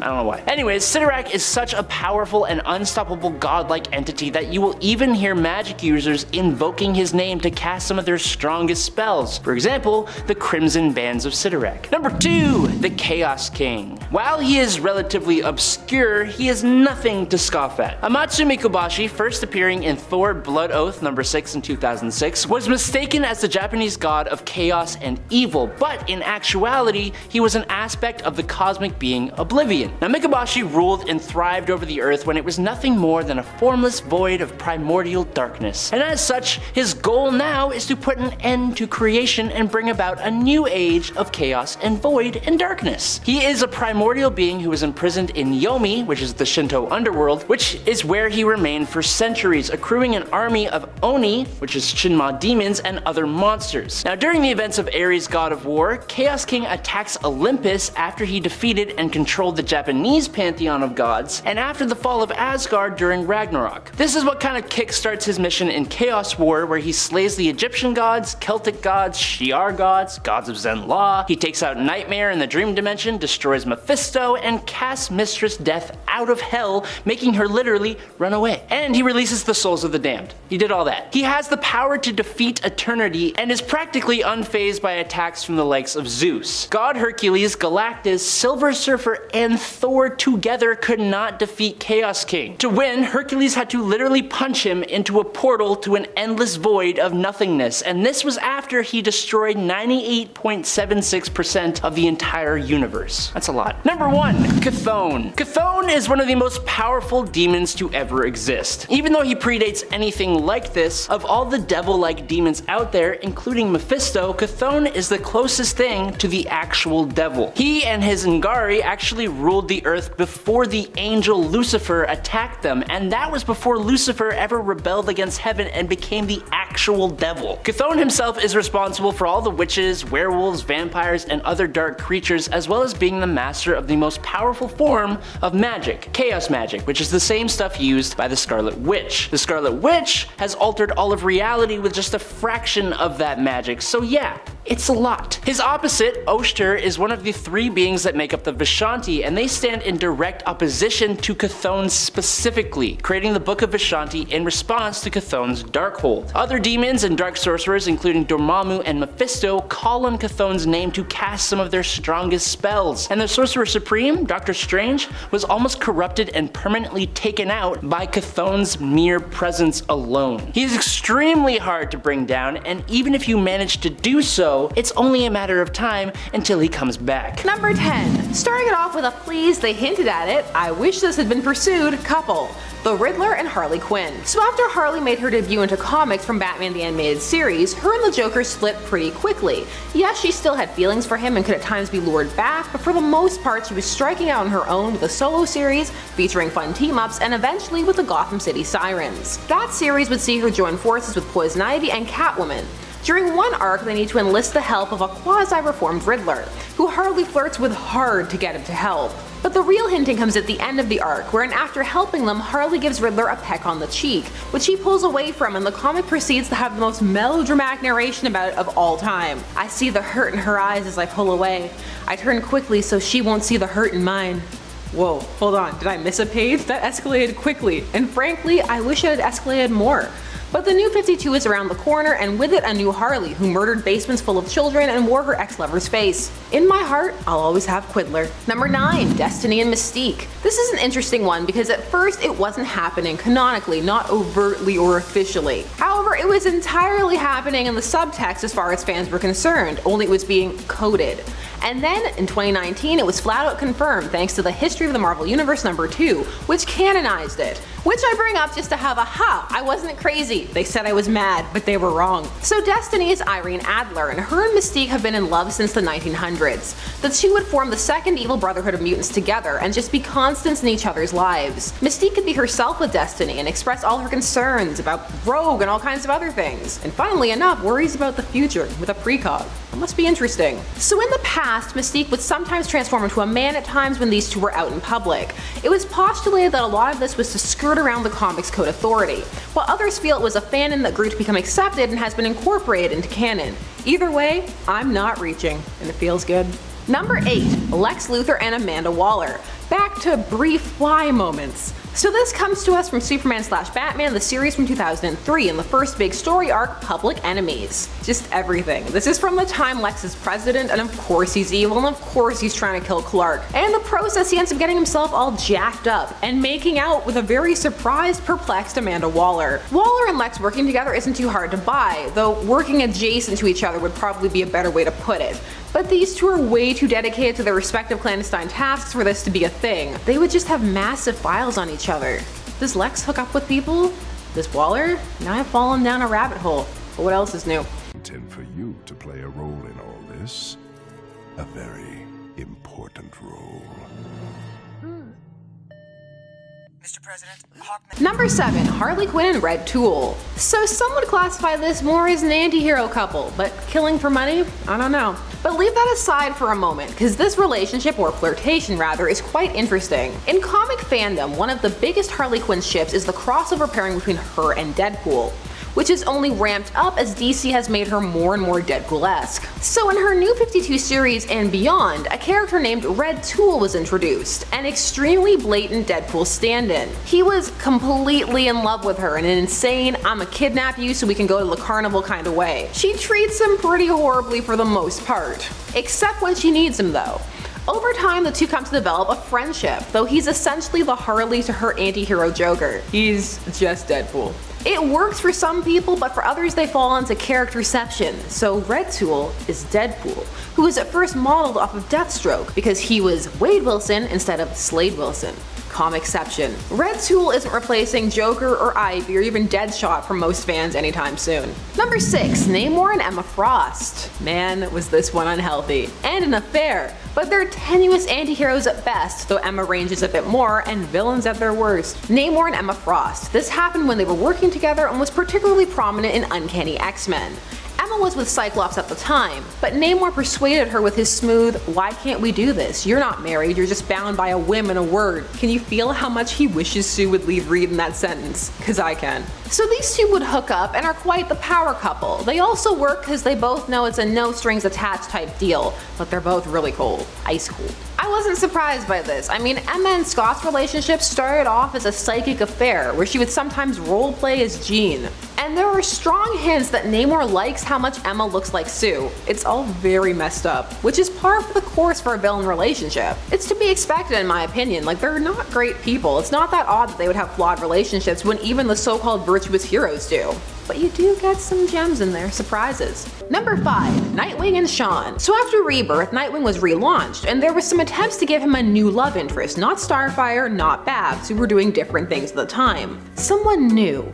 Enter Shawn, who was a real minor villain. The comic even at times calls her an activist. So she would graffiti things, and she was called the Defacer. Is it the Silver Age? Because they want their character names back. In Rebirth, he was supposed to have met her while he was still working with Batman, but despite being essentially a tag artist, she was a match for Dick in every way because of her father. Her big plot with Dick was that she was maybe pregnant. Pregnancy scare. Dun dun dun. This relationship did not end up lasting. Number 4, Scarlet Witch and Doctor Doom. This comes to us from Avengers: The Children's Crusade, a miniseries where we see the young Avengers seeking out Wanda because Wiccan, her son, through complicated retcon, has begun to experience his own reality-altering powers. So he wanted to make sure he didn't, unmake the universe. So when he finds out she's at Doom's castle, he goes to rescue her, only to find her in Doom's colors, which in comics is an instant romance cue. You change your color scheme, you might as well go buy a house together. In fact, when Wiccan asks if she's okay, she says, yup, she's marrying Doom tomorrow. So she's great. Baroness Von Doom, here we come. But it turns out that this wasn't a genuine courtship, which is a shame since the two do have a lot in common. Instead, it was Doom who was manipulating her to be with him in a bid to keep her sane, and keep her away from the memories of her past self, the whole no more mutants thing, also House of M. This was to make sure she wouldn't wipe out a whole species again or almost wipe them out. But Wanda remembers, and actually after a bit of finagling goes back to Doom, but not romantically, but for help, because he's such a master sorcerer and all, but there seem to be some lingering feelings there. But the ritual they have to do turns Doom back into Hot Doom, which we can never have. That's not the status quo anymore. So he poofs out, so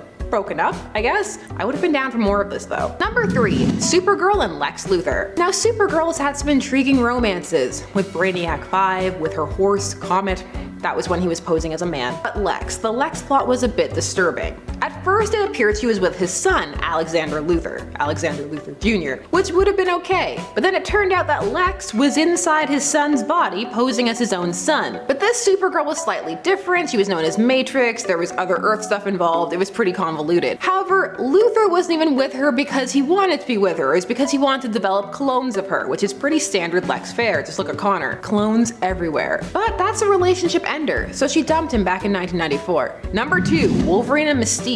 So remember when Wolverine was all no sloppy seconds? Well, he doesn't mean it, because he ended up hooking up with Mystique, even though I guess technically he was the first. It doesn't matter, it's still a gross line. The two actually met back in 1921, and she used him in a bank robbery, but these two would always drift together because of, their connection and the fact that they've both been around for longer than other people, and will be around for longer than other people after too. They've also moved in the same circles, kind of on opposite sides. They just kind of fall into each other, sometimes, but it rarely lasts. Too much bad blood and history between them. Mystique has her beliefs, and Logan has his angst and his pain, and the twain very rarely meet. But this is one that some fans would like to see more of. Would you? Let me know down below. And number 1, Batman and Nocturna. let's be real, I have a hard time seeing Batman turn down many of his rogues if they propositioned him. If you wrote it right, you could probably get away with it. He really wants to see them get better, to see the light. So at one point in his history, he had a relationship with Nocturna. This is pre-Crisis Nocturna. This plot, oh man. So Nocturna became one of those people who was entangled with both Bruce Wayne and Batman, but she also got into a custody battle with him for Jason. She was a surrogate mother to him and even adopted him. And you know what she didn't do? Sleep with him. Looking at you, Talia. But she didn't want to take Jason away from Bruce, so she proposed the next best solution in her eyes, an actual proposal. The two would get married and be Jason's parents together. Poor Jason, just being used as a pawn. She was actually in love with Bruce, and they did get married. But obviously, it did not last. Starting off our list with an honorable mention at number 10, we have Captain Carter. Normally, I'd put my girl Peggy higher up on any list, but since she's less weird and more awesome, we've gotta put her here. Captain Carter actually originally debuted in the Marvel Puzzle Quest video game during a celebration for Captain America's 75th anniversary, but was given a fully fleshed out backstory and has been a fan favorite ever since. In a universe where Steve Rogers is assassinated before he can be given the super soldier serum, Peggy Carter is instead the one who becomes an incredibly strong and iconic hero for the Allied forces. The comics would continue her adventures, with her universe's New York City coming under attack with nuclear weapons by the Red Skull, and eventually lead to her joining the superhero team the Exiles after their multiverse-spanning adventures brought them into contact.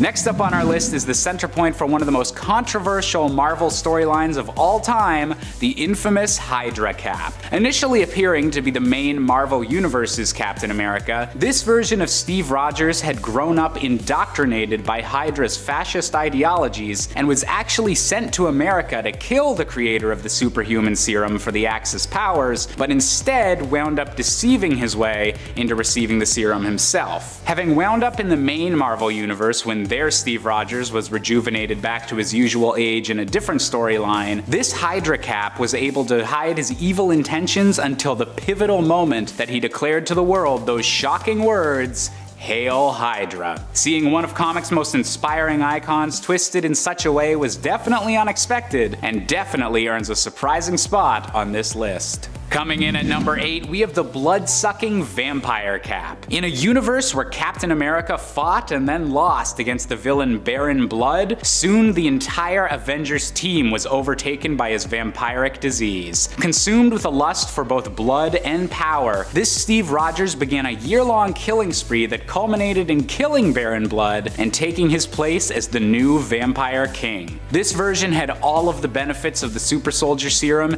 in addition to new vampire abilities such as healing so advanced, he was able to survive getting decapitated when facing off against several other Marvel heroes. I guess going for the head isn't as effective as we all thought. Number 7, JLA Act of God. Admittedly, this is a cool premise, but it just doesn't make a lot of sense, which is what's weird about it. In JLA Act of God and Elseworlds 3-issue miniseries, we get to explore a world where all the heroes of Earth have simultaneously lost their powers. Well, at least almost all of them anyways. How did this happen? Black light? Somehow the world being hit with a flash of black light results in almost everyone losing their powers. I guess normally superheroes don't go to raves or anything, where black light is, I feel like, very common. Although this is attributed to the black light, some might call it an act of God. A later on, very suddenly, devoutly Christian Diana Prince at least would probably claim that. Diana, haven't you met gods? How does that make sense? What's really ridiculous is in the first issue, as we go through the moment this happened, the world over, we get to see just how diverse not only everyone's powers are, but also when it comes to the source of their powers, just how diverse it is.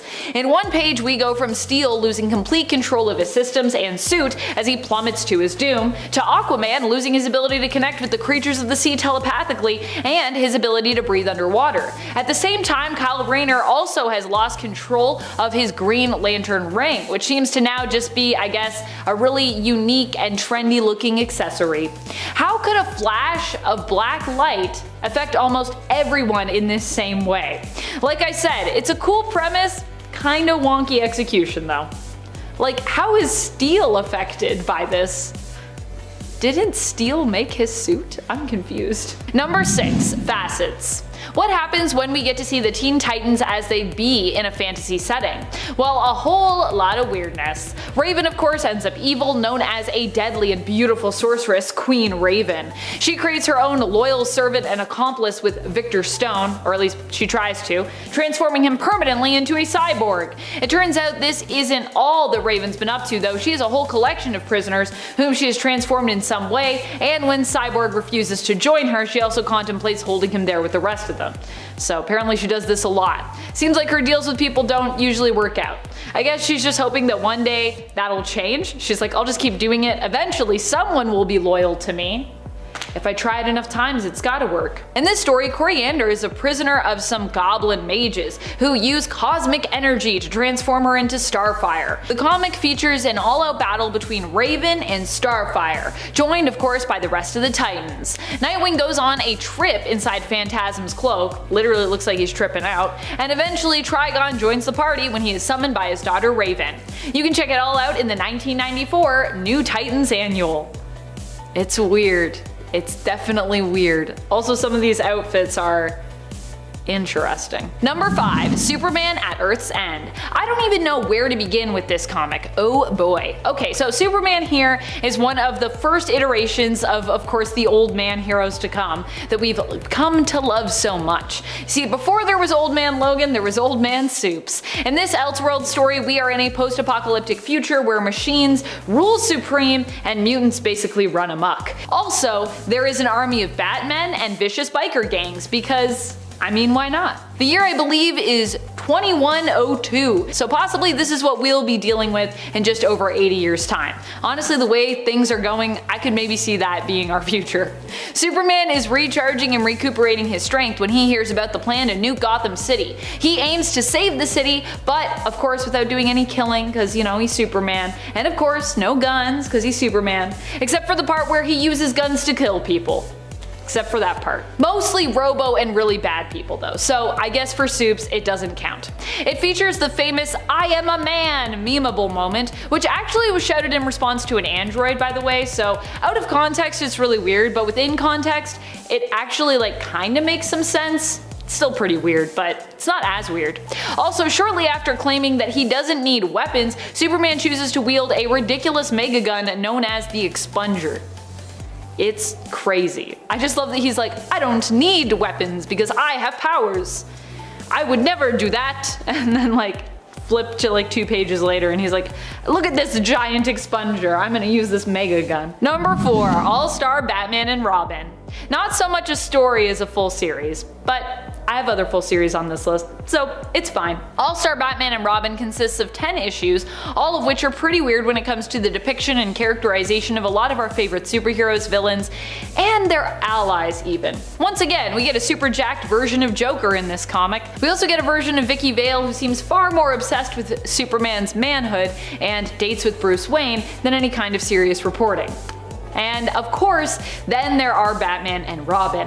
What a dynamic. Batman in this comic is the worst kind of hero, an entitled one. This is the version who refers to himself as the goddamn Batman and makes Dick eat rats and sleep in the Batcave initially.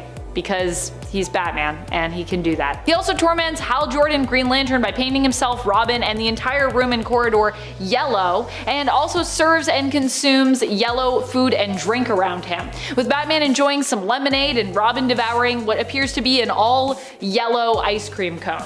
All-Star Batman and Robin has to be one of the weirdest multiverses out there. And every time I go back to it, I'm like, what is happening? What is this characterization? Number 3, JLA created equal. Okay, so All-Star Batman and Robin is the not so great kind of weird, but JLA created equal is just the weird kind of weird. In this 2-part Elseworld story, we get a glimpse into a world where all the men, or almost all the men, were killed off by an unexpected and sudden plague. The only 2 left alive are Superman and Lex Luthor in this reality, and yet for all the powerful women who remain, this book sure manages to still be about the male characters within it. In Created Equal, Superman attempts to help the rest of the new, almost all-female JLA figure out a way to repopulate the Earth. I say almost because Superman's still there, so yeah. The main concern is how to ensure the survival of the human male gender, as if they made clones with their technology and resources, they'd actually only be able to produce female ones. I guess they can't like tamper with the genes. They can't like tamper with the DNA, or I don't know how you make clones anyway, so I probably shouldn't tell other people how to do it. Eventually, Lois Lane and Clark Kent end up conceiving a son who is born and named Adam. He accidentally hugs his mother to death, and then Lex, being Lex, unleashes a plan to take control of all the young men who were created and raised on Themyscira, thanks to Adam's existence and his resilience. Also, he makes them all bald, because this is Lex Luthor. So, yeah. Oh, what a weird story. Come and join me, and also I'll be bald, because you all have lovely hair and it offends me. Number 2, Batman Reptilian.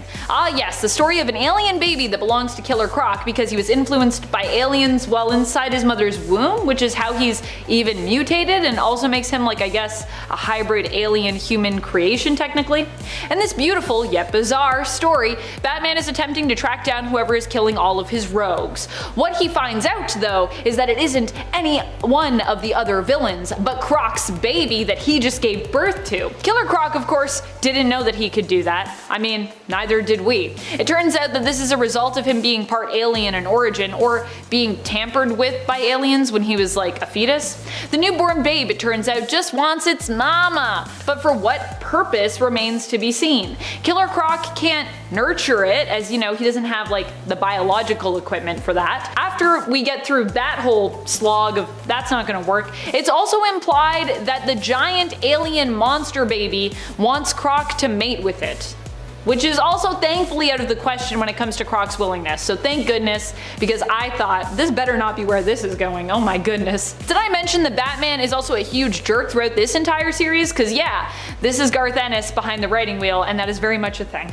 Which I'm not surprised by. That's kind of Ennis's whole thing, so yeah. I actually like Batman being a butt in that story more than I like him being a butt in Frank Miller's All-Star, so yeah. Number 1, Batman Last Night on Earth. This one was where the thumb came from in part 1 of this list. I had intended to actually include this story there, but then I got distracted by the Batman and Lobo crossover. Understandably so, I think, because that's also super weird. But that's fine, because it just means that Last Night on Earth gets a higher spot on this list of bizarre multiversal DC stories. Batman Last Night on Earth is a book that exists outside of the continuity and belongs to the DC Black Label line. Also, Reptilian is part of that same line, just so you know.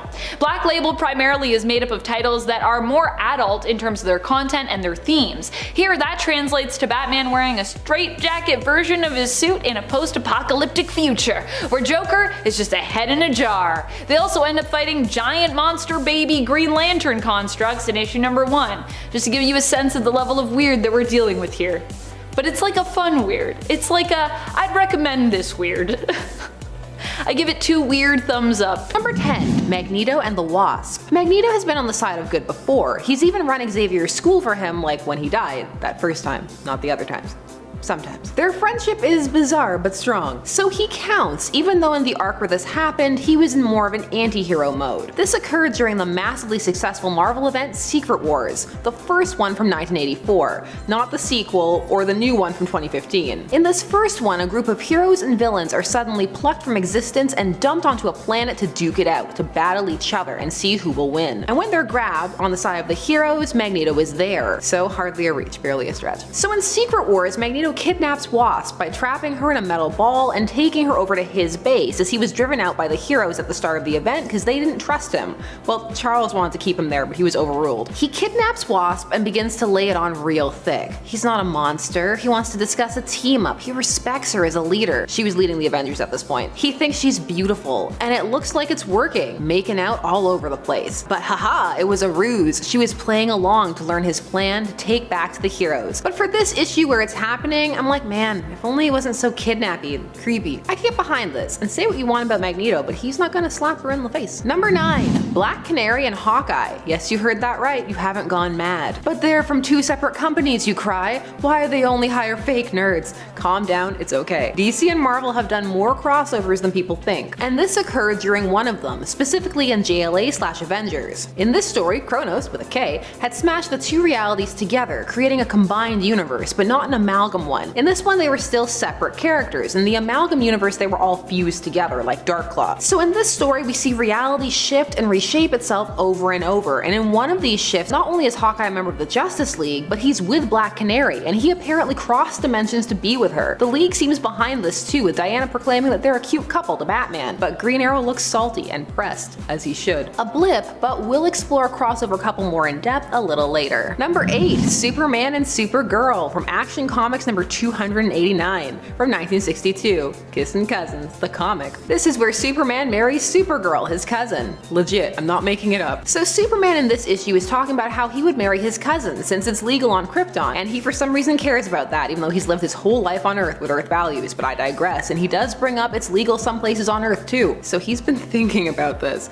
He actually tells Supergirl that if he ever were to get married, it would be to someone like her. Through Silver Age magic, he ends up on another Earth, and there meets a grown-up alternate version of his cousin named Luma Lanai, and she is super into the idea. And Clark, he can't resist someone with 2 L's in their name. Lois Lane, Lana Lang, Lex Luthor. Yeah, this comic has been pushed out of the minds of many readers, and Luma seems to have been permanently erased in Crisis. Sometimes they still bring this concept up, like them flirting, but stop. They're not Luke and Leia, please stop. Number 7. Wonder Girl and Robin. We're talking about Cassandra Sandsmark as Wonder Girl and Tim Drake as Robin. Now initially Wonder Girl was with Superboy, Connor Kent, the version that was Lex and Clark's son, well biologically at least, because he was made up of both of their DNA. But then Connor died, and Connor was also Tim's best friend, and so the two grieved together, and in their grief ended up seeking comfort in each other. Comfort that bloomed into a relationship, and a genuine one, a non-Connor wrapped up one. Though there was guilt, much guilt. Even more guilt when it turned out that like most people, Connor got better and came back, and his best friend was with his girlfriend. Awkward. Tim Drake had drama. I missed him. He's been a bit more sidelined in Rebirth. Yeah, he's Red Robin, but it's not the same. The Robin cycle in the Who's the One We Know the Least to Do What With Right Now department. Number 6. Spider-Man and Captain Marvel, Carol Danvers. This happened when she was Ms. Marvel. Spider-Man and Carol are contemporaries, and at one point he had developed quite the interest in her, a crush. And she, for all of her sniping at him, does respect him. He actually kinda barters for their date. She needs a favor from him, and he's all, I'll do it if I get a date, and she's like, okay, but clearly doesn't mind and is all, I trust you. She probably thought he wouldn't show up given his track record, but he does. So the two end up going out to eat. It's not the worst date either of them have been on. She asks him about Osborn, they chat histories, it's pretty cozy, but they end up not being able to talk about anything but work. Because really, that's the most of what they have in common, but this pairing would creep up a few times. It's not the most popular for either of these two though. Number 5. Wolverine and Squirrel Girl. Yes, you heard that right. Just think about it, cause this happened, largely off panel, but they linger on the hints of it when it comes up, and apparently it ended badly. This is mentioned in New Avengers number 7 from 2010, when Wolverine enters the mansion and sees her going, Doreen, and she goes, James, so you know it was serious. I thought we promised to never see each other again. Then he has to awkwardly tell her that he's on the team, so she'll be seeing much more of him. Squirrel Girl was Jessica Jones and Luke Cage's nanny at the time. Well, their daughter's nanny, not their nanny. This led to speculation that vacillates between being confirmed and unconfirmed, that Wolverine, or James, was Squirrel Girl's first love and that he took her virginity. Cause these are the facts the world needs. The two would grow to at least be cordial. Number 4. Spider-Man and Kitty Pryde. What romance list is complete without a trip to the now infamous Ultimate Verse? Well, many lists actually, but not this one. Marvel's Ultimate Verse did a lot of tweaking of characters' ages and gave us a whole group of heroes firmly teens, lots of them going to school together, or at least learning that they were the same age when identities were revealed. Such was the case with Spider-Man and Shadowcat. He actually started dating her after breaking up with Mary Jane because he was tired of always putting her in danger and worrying about her. And Kitty, thanks to her power set and training, could more than hold her own. They would also team up and fight crime together. This would be one of Peter's great loves in the Ultimate Verse, and provide much confusion for readers who accidentally picked up an Ultimate Verse comic thinking it was the main verse one. You can make the label as big as you want. Mistakes still happen. Of course, Spidey would die in this verse, making way for Miles Morales, although he would be brought back to life, cause death in comics means as much as Peter's word that he's gonna show up someplace on time. Nothing. Number 3. Black Widow and Daredevil. This is actually, or was actually, one of the great Marvel romances. Matt Murdock and Natasha was serious business, and people who remember have made some cool crossover fanvids, check them out. These two loved each other, and Black Widow would even confess to him that she loved him, which is a big deal for her. But Daredevil was always worrying that it wasn't meant to be, or that they were just too different, or too dedicated to their respective missions and different goals. Ultimately, he would prove himself right. He would leave Hell's Kitchen but would grow resentful and miss his city. So he would go back, and eventually the two would both be involved in more famous romances. Daredevil with Elektra, and currently the big one for Natasha is her and Bucky Barnes, the Winter Soldier. Thanks to the whole backstory that they knew each other in the Red Room, which is a great retcon. Not all retcons are created equal, some are good.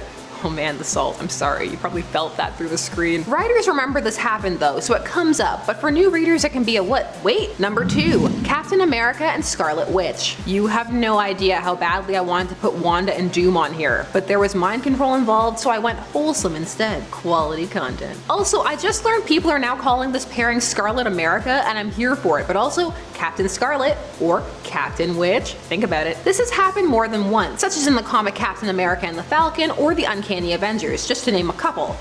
Couple fun. These two often strike people as an odd pair, but it's a soft pairing. The two is people who can trust each other with their pain, and also Cap trusts Wanda even after everything, which is a big deal for her. And she sees some of the darker sides of Cap, like his post-war trauma, and can help him through it. But like I said, this one comes out of nowhere for some people. But this could maybe work. Give wholesome power couples a chance. And number 1, Rogue and Deadpool. Yes, this happened. Here they are making out in the sky, something comics like to portray as if it would be romantic and not terrifying. This is from the same run as our last number, the Uncanny Avengers, or the team known as Avengers Unity Squad. While on this team, Rogue and Deadpool got to know each other, and Rogue found herself coming to like Wade, who was on more of an even keel at the time. She really started to develop a soft spot for him when she learned about his daughter Ellie, and saw how hard he was trying to be a good father. So the two would have a fling. It would be brief and have an artificially constructed moment, where she kisses him, in the sky, and absorbs his powers and his appearance, even though she probably shouldn't have absorbed that part. But it's still sweet, because she says that she doesn't care what he looks like. This was adorable, two misunderstood souls together, but now it's treated as a joke, especially in the Rogue Gambit miniseries. I don't know, I thought it was cute. What do you think? Number 10, Batman and Wonder Woman. So this one is at number 10 because, well, this pops up a decent amount and was even part of the DCAU, that being the DC Animated Universe, with Wonder Woman being a pretty aggressive go-getter about it. Most people in that canon remember that episode where Wonder Woman gets turned into a pig, and to change her back, Batman has to sing for Cersei, and he does. It's all very sweet. However, in comics, this has been flirted with as well. It's usually as an Elseworlds thing, but they were also together during the Obsidian Age saga, a post-crisis arc that now no longer counts. Like so many things, so many universes reset. This one falls into a Man of Steel, Woman of Kleenex argument for some, saying that Batman would be too fragile. I mean, remember when she shoved him in Snyder's Justice League? Another series that was hinting hard at this. When people tend to pair Wonder Woman in the Trinity, it tends to be with Superman, but that will run into a backlash with some of being too obvious, where they felt that Batman and Diana is a more unique dynamic. Which do you prefer and why? Tell me down below. How do you feel about Wonderbat? Yes, I use the ship name. I'm that type of person. You know this by now. Number 9, Nightwing and the Huntress. Here we go, post-crisis. So Helena Wayne has become Helena Bertinelli, and is now a loose cannon who does what it takes to get the job done. She would end up having a relationship, a brief one, with Nightwing during one of his more angsty periods. They would even have a miniseries together where their dynamics would bounce off of each other. Her succeed at all costs, and his Batman training, which more often expressed itself in the need for limits. It was a 4-issue mini. He tries to get her to change her ways and gives her the whole "we're both lonely" speech, which is a bold play, but if you get the person at the right time, can be super effective, and it works here. I mean, this gets them sleeping together, and then Barbara calls and it's super awkward because they were a thing, and he's all, "Shh, you'll wake her up." Like, wait a hint, Dick, you didn't have to say that. She's over there. So this was a kinda sorta love triangle, but not really. It ended up being treated as a bit more of a physical thing, and it would carry over into new timelines, but it's not for most people anyway who people envision either of these characters with. Dick has his ship war with Barbara and Starfire, and there was a big push for Huntress and the Question, largely thanks to the Justice League cartoon, where they were super cute. Maybe you're not looking in the right direction. You're the League's data guy, the conspiracy buff, right? Wildcat says you're a nut job. Funny, he says the same thing about you. He's right.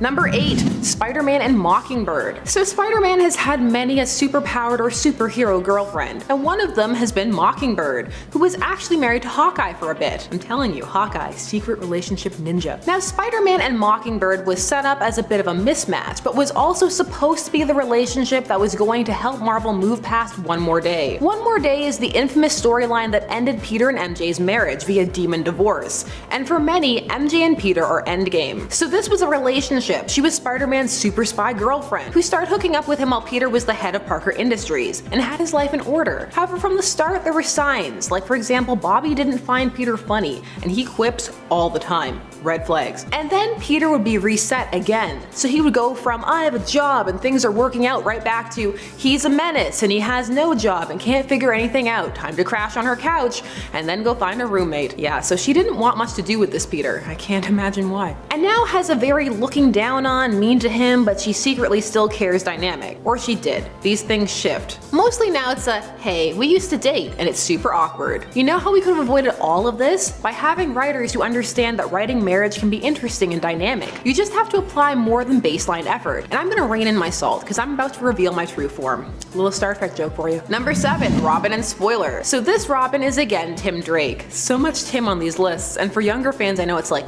Tim? So Tim Drake for a time had quite the relationship with Spoiler, Stephanie Brown. This was the persona she took on before her death and subsequent resurrection in War Games, where she was Robin. As her death was met with an immediate and intense backlash, especially because it could be read as largely being Batman's fault, and not for a good reason either. She would later become Batgirl, but while she was Spoiler, she was initially largely a foil for Robin. She was the daughter of the villain Cluemaster, who was largely a knockoff of the Riddler, and her and Robin had a teen pregnancy plot. And it was acclaimed. People really enjoyed these two together and felt it was a fresh and more mature look at a teen romance for the time. However, this would end after the whole Robin shenanigans where she was Robin. But they would still have a bit of a push and pull. We were together. It's too bad. It was a unique dynamic. This was who Tim was with when Jubilee was trying to hit on him, by the way. Fun fact. Number 6, Psylocke and Cyclops. So Cyclops has a thing for telepaths and also for cheating apparently. This occurred in the 90s and was when she joined an X-team that Cyclops was leading and found herself drawn to him, decided to seduce him. He didn't really object too much at first. He loves the psychic mindscape play stuff. So this was still cheaty, cause we're past him abandoning his wife and baby to hang out with Jean, but this followed pretty shortly after and he was now back with Jean. And so to some fans it was like, okay, so did Madeline mean nothing? Did Jean mean nothing? Like these are supposed to be the great loves of his life. And then here comes Psylocke. She would employ some of the same mind play things that Emma would do later on in the new X-Men, which were also super effective, minus the creepy mindscape therapy pretending to be Jean. There's a lot. He would ultimately stay with Jean though, and then Cable would show up as an adult, so no time for cheating. Number 5, The Hood and Madame Mask. So just after saying that, we have a surprisingly Swedish one. So the Hood is a newer villain created in 2002, while Madame Mask is from the 60s and was a villainous romantic interest for Iron Man. Brian Michael Bendis wanted to do something with the Hood, as he felt he was a great new creation that not a lot was being done with. And one of the things he did was give him a romance with Madame Mask. And what can I say? I'm a sucker for the I don't care how you look angle. Like he sees the villain within and was there for it. For a time. And also, can we talk about how Madame Mask and Iron Man used to make out with their masks on? How? I have questions. Was it just metal bashing against each other? That's what it looks like. Number 4, Scandal Savage and Knockout. Scandal Savage is also a newer creation from 2005 made for Gail Simone's Secret Six series. She was the daughter of Vandal Savage, meaning he was finally catching up with Ra's al Ghul in the children department. She would be an integral member of the Secret Six and form a relationship with Knockout, who first debuted in Superboy Volume 3, number 1 back in 1994. She was a former female Fury, so this was a power couple for sure, and one of the more together villain relationships out there for a time. But Scandal's also the type to compartmentalize and keep her feelings close to her chest. This relationship gained attention for being an open queer relationship. Gail Simone is all about that. Number 3, Mystique and Sabretooth. So Mystique and Sabretooth's union is one that produces horrifying results for the Marvel Universe, in that the two have a son together, Graydon Creed, a huge figure in the anti-mutant movement. He formed the Friends of Humanity. Mystique keeps an eye on Graydon, who she gave up for adoption, and wow, that must be a really disappointing stakeout. So Mystique seduced Sabretooth, aka Victor Creed, while he was in Germany on a mission, and she was undercover as a spy. So at first, not exactly the most out and open pairing, though it would become one later on. Mystique isn't bound by what people look like. They're both passionate and have a kind of instinctual understanding of each other. They can be a bit of a bastion in between the madness that is their lives. Did you know they had a team-up comic? Yeah, they did. Sabretooth and Mystique. So people were here for this. You don't just get a team-up comic. Well, I mean, sometimes you do, if they're trying to boost one of the popularities of the characters, but it has to be people the company thinks fans will want to see together. Number 2, Carnage and Shriek. Yes, there was a romance for Carnage. Bizarre, twisted romance, just like you'd expect. Well, if you were expecting a romance at all. Both of these characters are from the 90s. Her and Carnage would team up in the event Maximum Carnage, a crossover from 1993, which was as extreme as it sounds. She is one of the people casting Carnage frees when he escapes from Ravencroft. They would recruit Doppelganger, Demoglobin, and Carrion and place themselves in the position of being parents to them like a dysfunctional symbiote family. Shriek was all over him, and some fans were all over this, just crazy villains doing their utmost to, well, do what villains do best. These two still get fan art. There's kind of a proto-Joker Harley thing going on here, but it branches off pretty quickly. What in the name of? It is my master, Dormammu, who confers this gift upon you, Cassidy. And number 1, Thanos and Hela. You probably saw this one. This was one of those things that got articles galore. Articles with headlines like, Thanos and Hela just got steamy. No, stop. Why all the press? Well, Thanos and Hela were big in the MCU popularity charts at the time. This began in the unworthy Thor number 5. But really, is it that odd? Hela is the goddess of death, and Thanos was formerly obsessed with death. So it's really almost like a transference. Two cosmic beings who will be around for much longer than most of their enemies. Though, well, not Thor, because he's nigh immortal. Do you support this, or do you feel like it was one of those horizontal marketing things to try and draw attention? Cross-promotion is very real, and sometimes is subtle. And at 10, Poison. Poisons are a species of crystalline extraterrestrials spawned by the Poison Queen. Originating on Earth 17952, the Poisons spent an unknown amount of time as prey for larger, stronger creatures before discovering that they could assimilate symbiotes and their hosts to become more powerful. Poison Captain Marvel was the Poison who assimilated venomized Captain Marvel of Earth 81622. Poison Captain Marvel attacked D-Man and Rage on Manhattan Bridge alongside Poison Killer Thrill, Poison Hyperion, Poison Gamora, and Poison Thing in order to attract more powerful heroes. Kind of a burn. This attack led to the creation of Poison D-Man, Poison Rage, and Poison Thor. However, this poison most likely died along with the others when the Queen was killed by the time-displaced Jean Grey. And at 9, Imposter. Part of a training program with the intent of eventually replacing Earth's heroes, this Skrull was permanently turned into a copy of the Kree warrior Mar-Vell to avoid any possible detection. However, a problem emerged when the real Mar-Vell died. So this Skrull was no longer useful in the training program, and he couldn't really return to his true form, preventing him from returning to his normal life. However, he wasn't just going to lie down and die, so the Skrull allied himself with 2 other Skrulls in the same situation, posing as the deceased heroes of John Proudstar and Adam Warlock. After some time, they had a run-in with Kitty Pryde, who they mistook for her Skrull imposter and then took prisoner. But realizing that she was the real deal and that Galactus was about to arrive, they let her go and joined forces with her and Wolverine in an attempt to save their people and the X-Men. The Skrull was ultimately gunned down by another Skrull when he attempted to stop a Skrull general from keeping people from getting on board a spaceship, I'm guessing to evacuate. And at 8, Rogue. When Rogue touched Ms. Marvel to absorb her powers, Carol grabbed onto her arm and didn't let go. So in addition to Carol's Kree DNA glitching up Rogue's powers, the prolonged contact caused each to end up absorbing the powers, memories, and personality of the others. They kind of swapped places. Rogue sought out Professor X's help, and afterwards she was sent to space as a consequence of an encounter with Brood. Rogue and Carol Danvers were briefly visited by Carol's counterpart from the Prime Marvel universe using the powers of the Reality Stone, since the gem links her to the other wielders of the gem in other realities, and they can all kind of like communicate, with the wielder of this Earth being Anna Marie. They talked about the differences between their lines before the visiting Carol was pulled to Earth 70875. But yeah, Rogue having Carol Danvers' powers, that's actually pretty weird. Number 7, Earth X. James Howlett from Earth 9997, and here he's actually not a mutant, he's pure human. We learned that Wolverine's ancestors were actually a group of early humans known as the Moon Clan. What happened was when the first celestial host arrived, it blocked out the moon, and the moon, to the Moon Clan, I mean, they worshipped the thing, so when it disappeared, so did they. They ducked out in a cave, they weren't sure what was going on, but they wanted no part of it. They were one of the few links of humanity that weren't manipulated by the Celestials, so Logan's natural DNA was now able to evolve, growing into his abilities like enhanced senses, bone claws, healing factors, all the good stuff. So when Charles recruited him into the X-Men, he might might have been aware that Logan isn't truly a mutant. So next time there's a lunar eclipse, I'm gonna go hide in a cave somewhere up north. You know, just to see what happens. Number 6, Days of Future Past. In the Age of Ultron comic, we see again a dark future where the Avengers are getting whooped. Ultron is using Vision as a conduit from the future, like the world's most painful game of telephone, and the Avengers don't really see a way to get Ultron to stop, so they send Sue Storm and Logan back in time to find a solution. Now, Logan's solution was to just straight up kill Hank Pym to make sure Ultron isn't created. But in doing so, this opened a dark alternate future, so when they go back to this new timeline they've created, the Kree-Skrull Wars now move to Earth, and they run into the Defenders of that timeline, and also Logan of that timeline.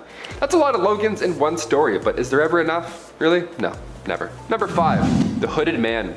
Making his first appearance in Fantastic Four issue 558, the Hooded Man is James Howlett from the year 2509. Now at this point, he had given up the whole Wolverine alias, and now he was calling himself the Hooded Man. Reminds me of Hawkeye when he turned into Ronin in like Endgame. We love hooded people, especially Robin Hood, he's OG.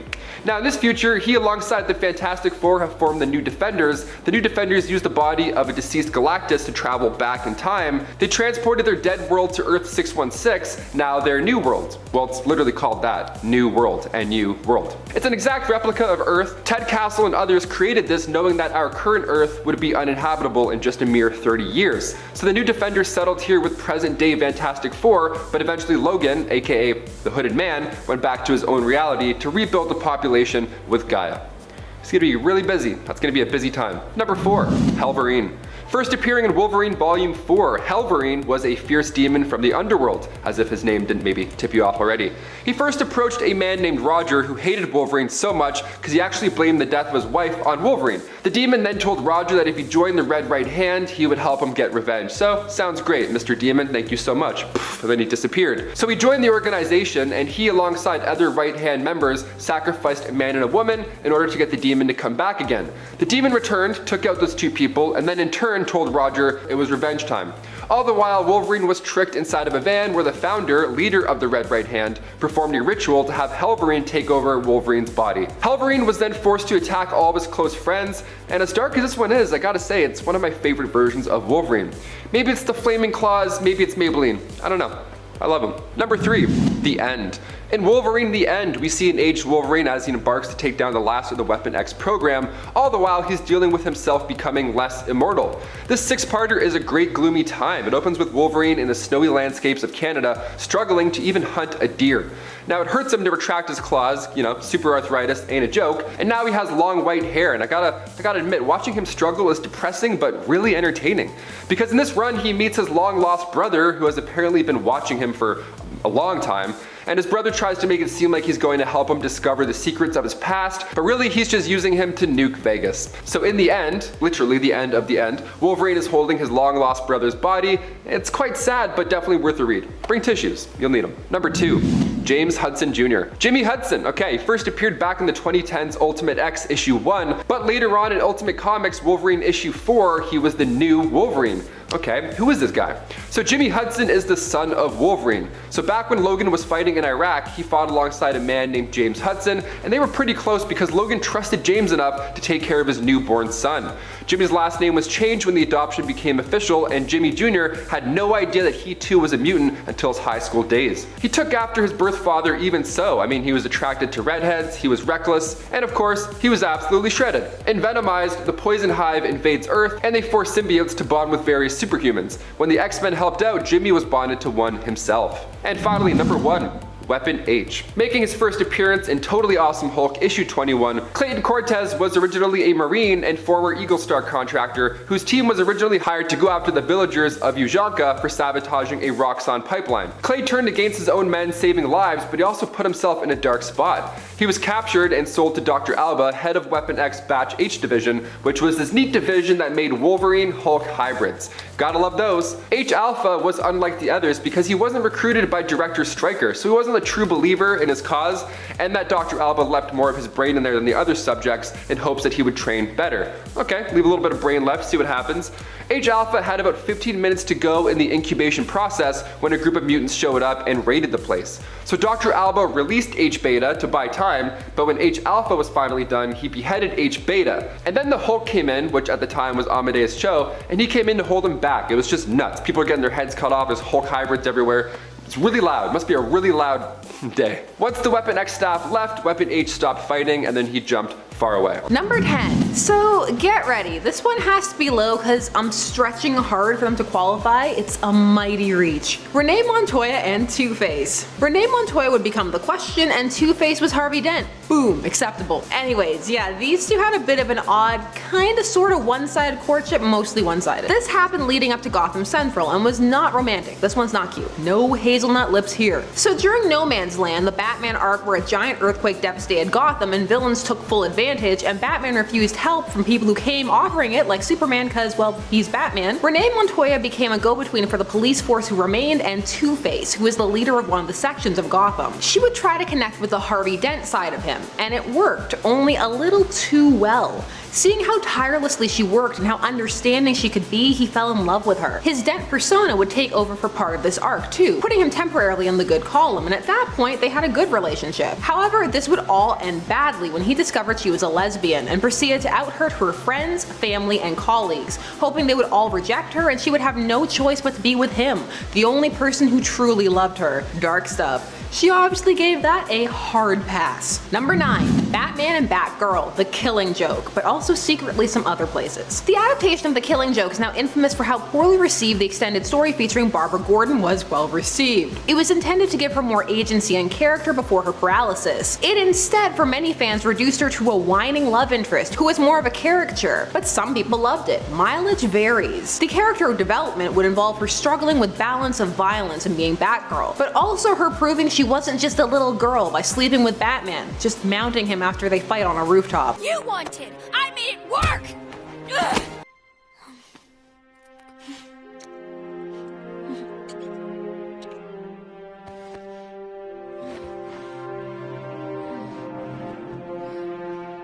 This activated for many people the "he's friends with her dad" alarm bells. But this is a result of a particular creator, Bruce Timm. Since Timm's days on the animated series, he has been hinting that Batgirl had a crush on Batman and that they had a thing. They would actually have a brief thing later in that DCAU continuity, and in Batman Beyond's timeline, which continues that continuity, Bruce Wayne would get her pregnant and she would miscarry in a fight, and that would lead to the rift between Bruce and Dick. This relationship, some people like it, many people don't, and even those that do feel it could be handled better than it has been at points. Rooftop sex. Raise the roof.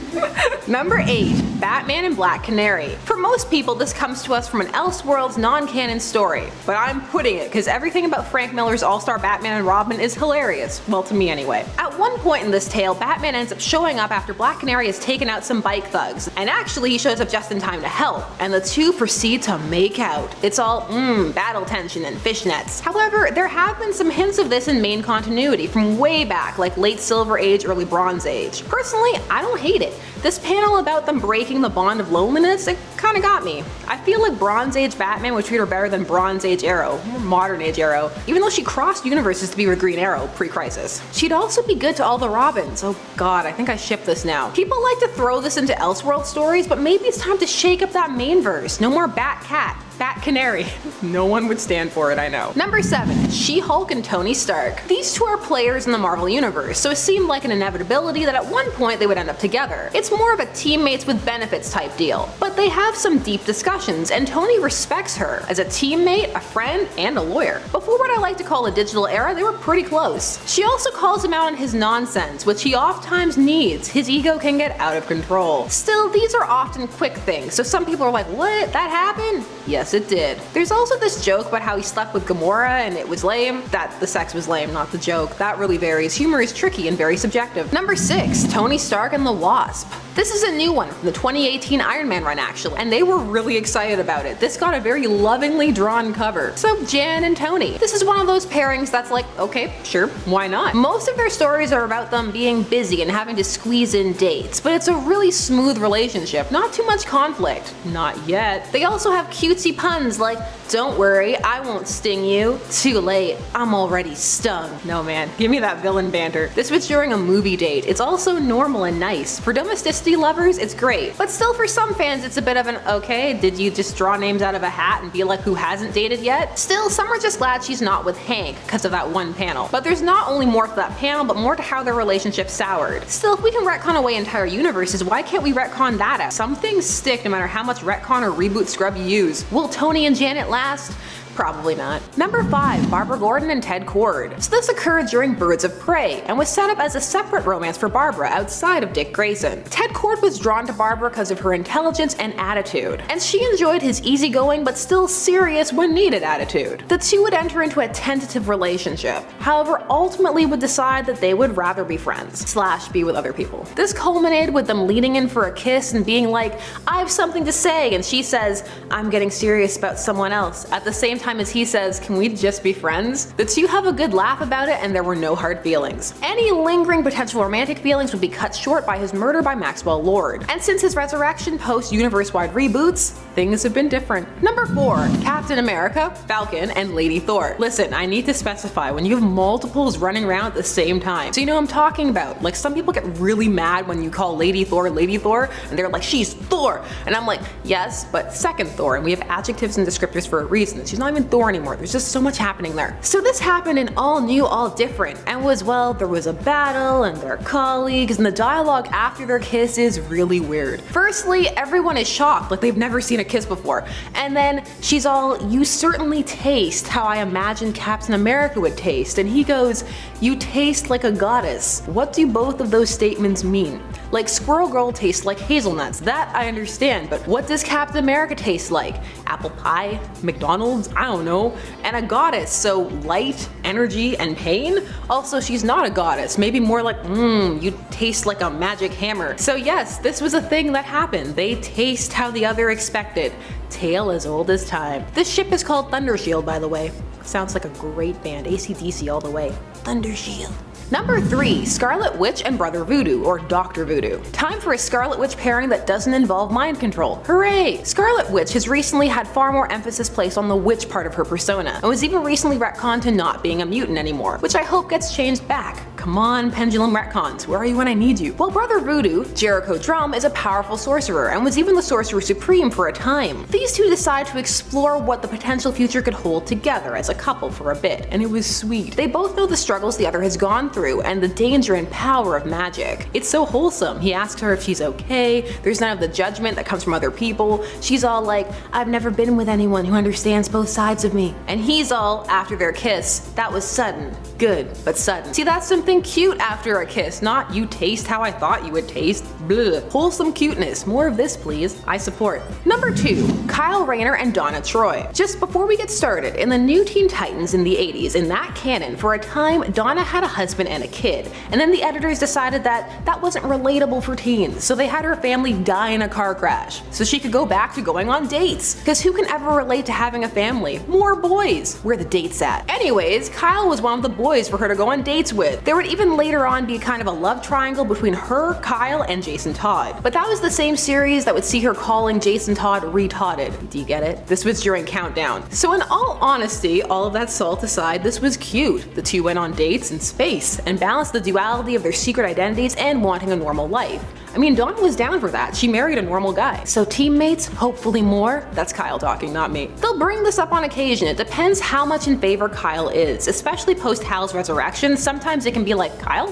Who? And number 1. So what could top all of this? The Wasp and Deadpool. You're welcome. That's right, so Deadpool's Secret Wars number 4. This showed Janet sleeping with the hot in quotation marks, mustache Deadpool. This was a thing that happened. Well, chop it up to that melded universe, bizarre, weird, timey-wimey stuff going on. Later, there would be some drama about it, and it would come out that while this was going on, the deed, she was calling him Magnus, which is Magneto's name. So in the comics, it's far more common to hear Magneto called Magnus than Eric. So yeah, remember I told you that she hooked up with Magneto in Secret Wars? And apparently she's been thinking about it since then. Like, dang, it's been decades. Well, poor Deadpool, his feelings were hurt. People are just so awful to him. Go back to Cable, sweetie. It'll be better.